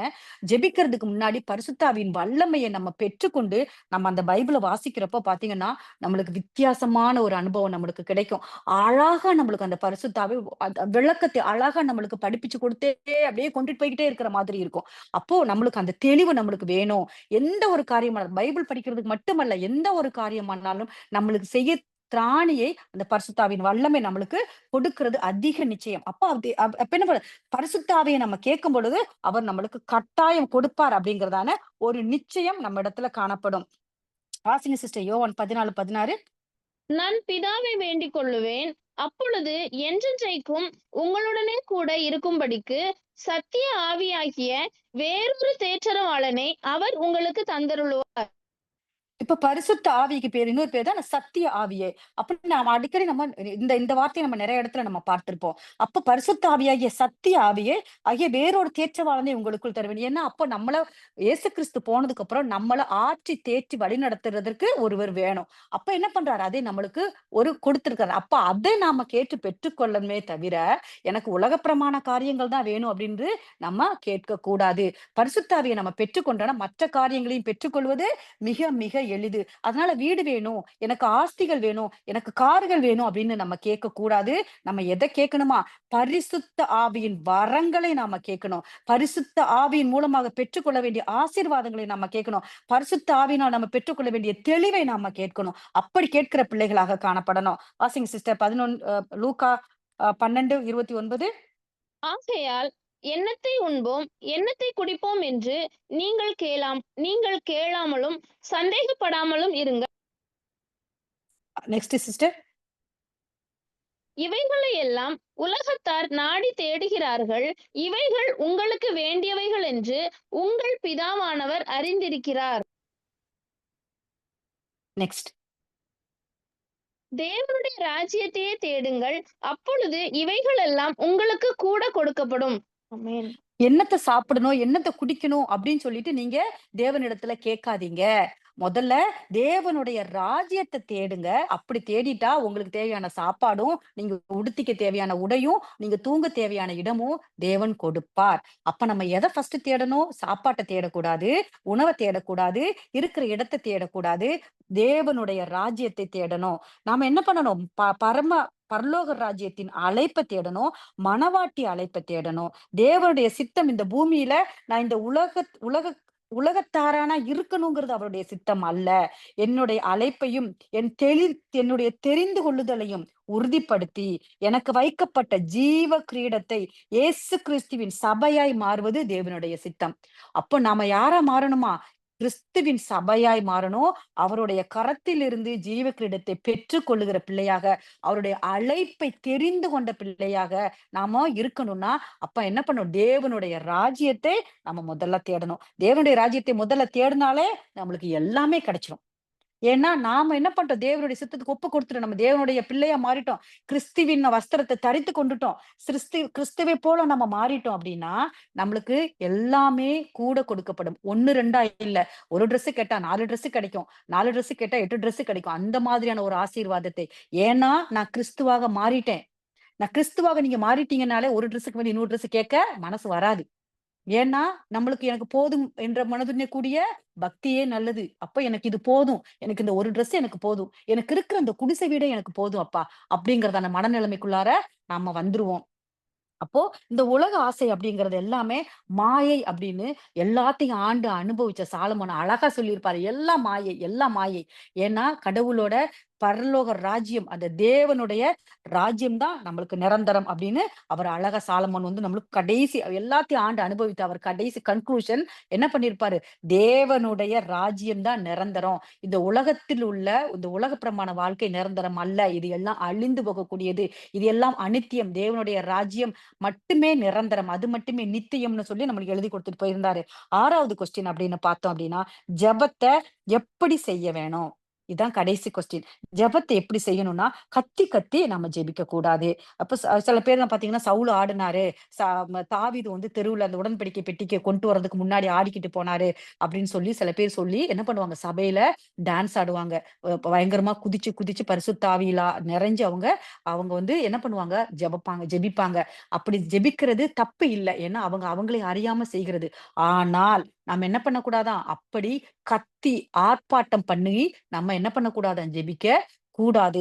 இப்ப என்ன பண்றோம்னா, ஏன்னா ஒரு புத்திர ஸ்வீகாரத்தின் ஆவியை நாம பெற்றுக்கொண்ட நாம யாரு என்ன பண்ண ஒரு ஆர்ப்பாட்டமா ஒரு ஒரு ஒரு 4 பேர் டிஸ்டர்ப் பண்ற மாதிரியாக நாம ஜெபிக்க மாட்டோம். நம்ம அந்தரங்கத்துல அதுக்காக எப்ப பாரு நான் ஆபீஸ்ல இருக்கேன், எனக்கு ஒரு காரியம் வேணும், நான் ஜெபிக்கணும் அப்படிங்கிறதுக்காக நான் வேகமா ஓடி வீட்டு கதவை பூட்டி ஜெபிக்கணுங்கிறது அதற்கு அர்த்தம் அல்ல.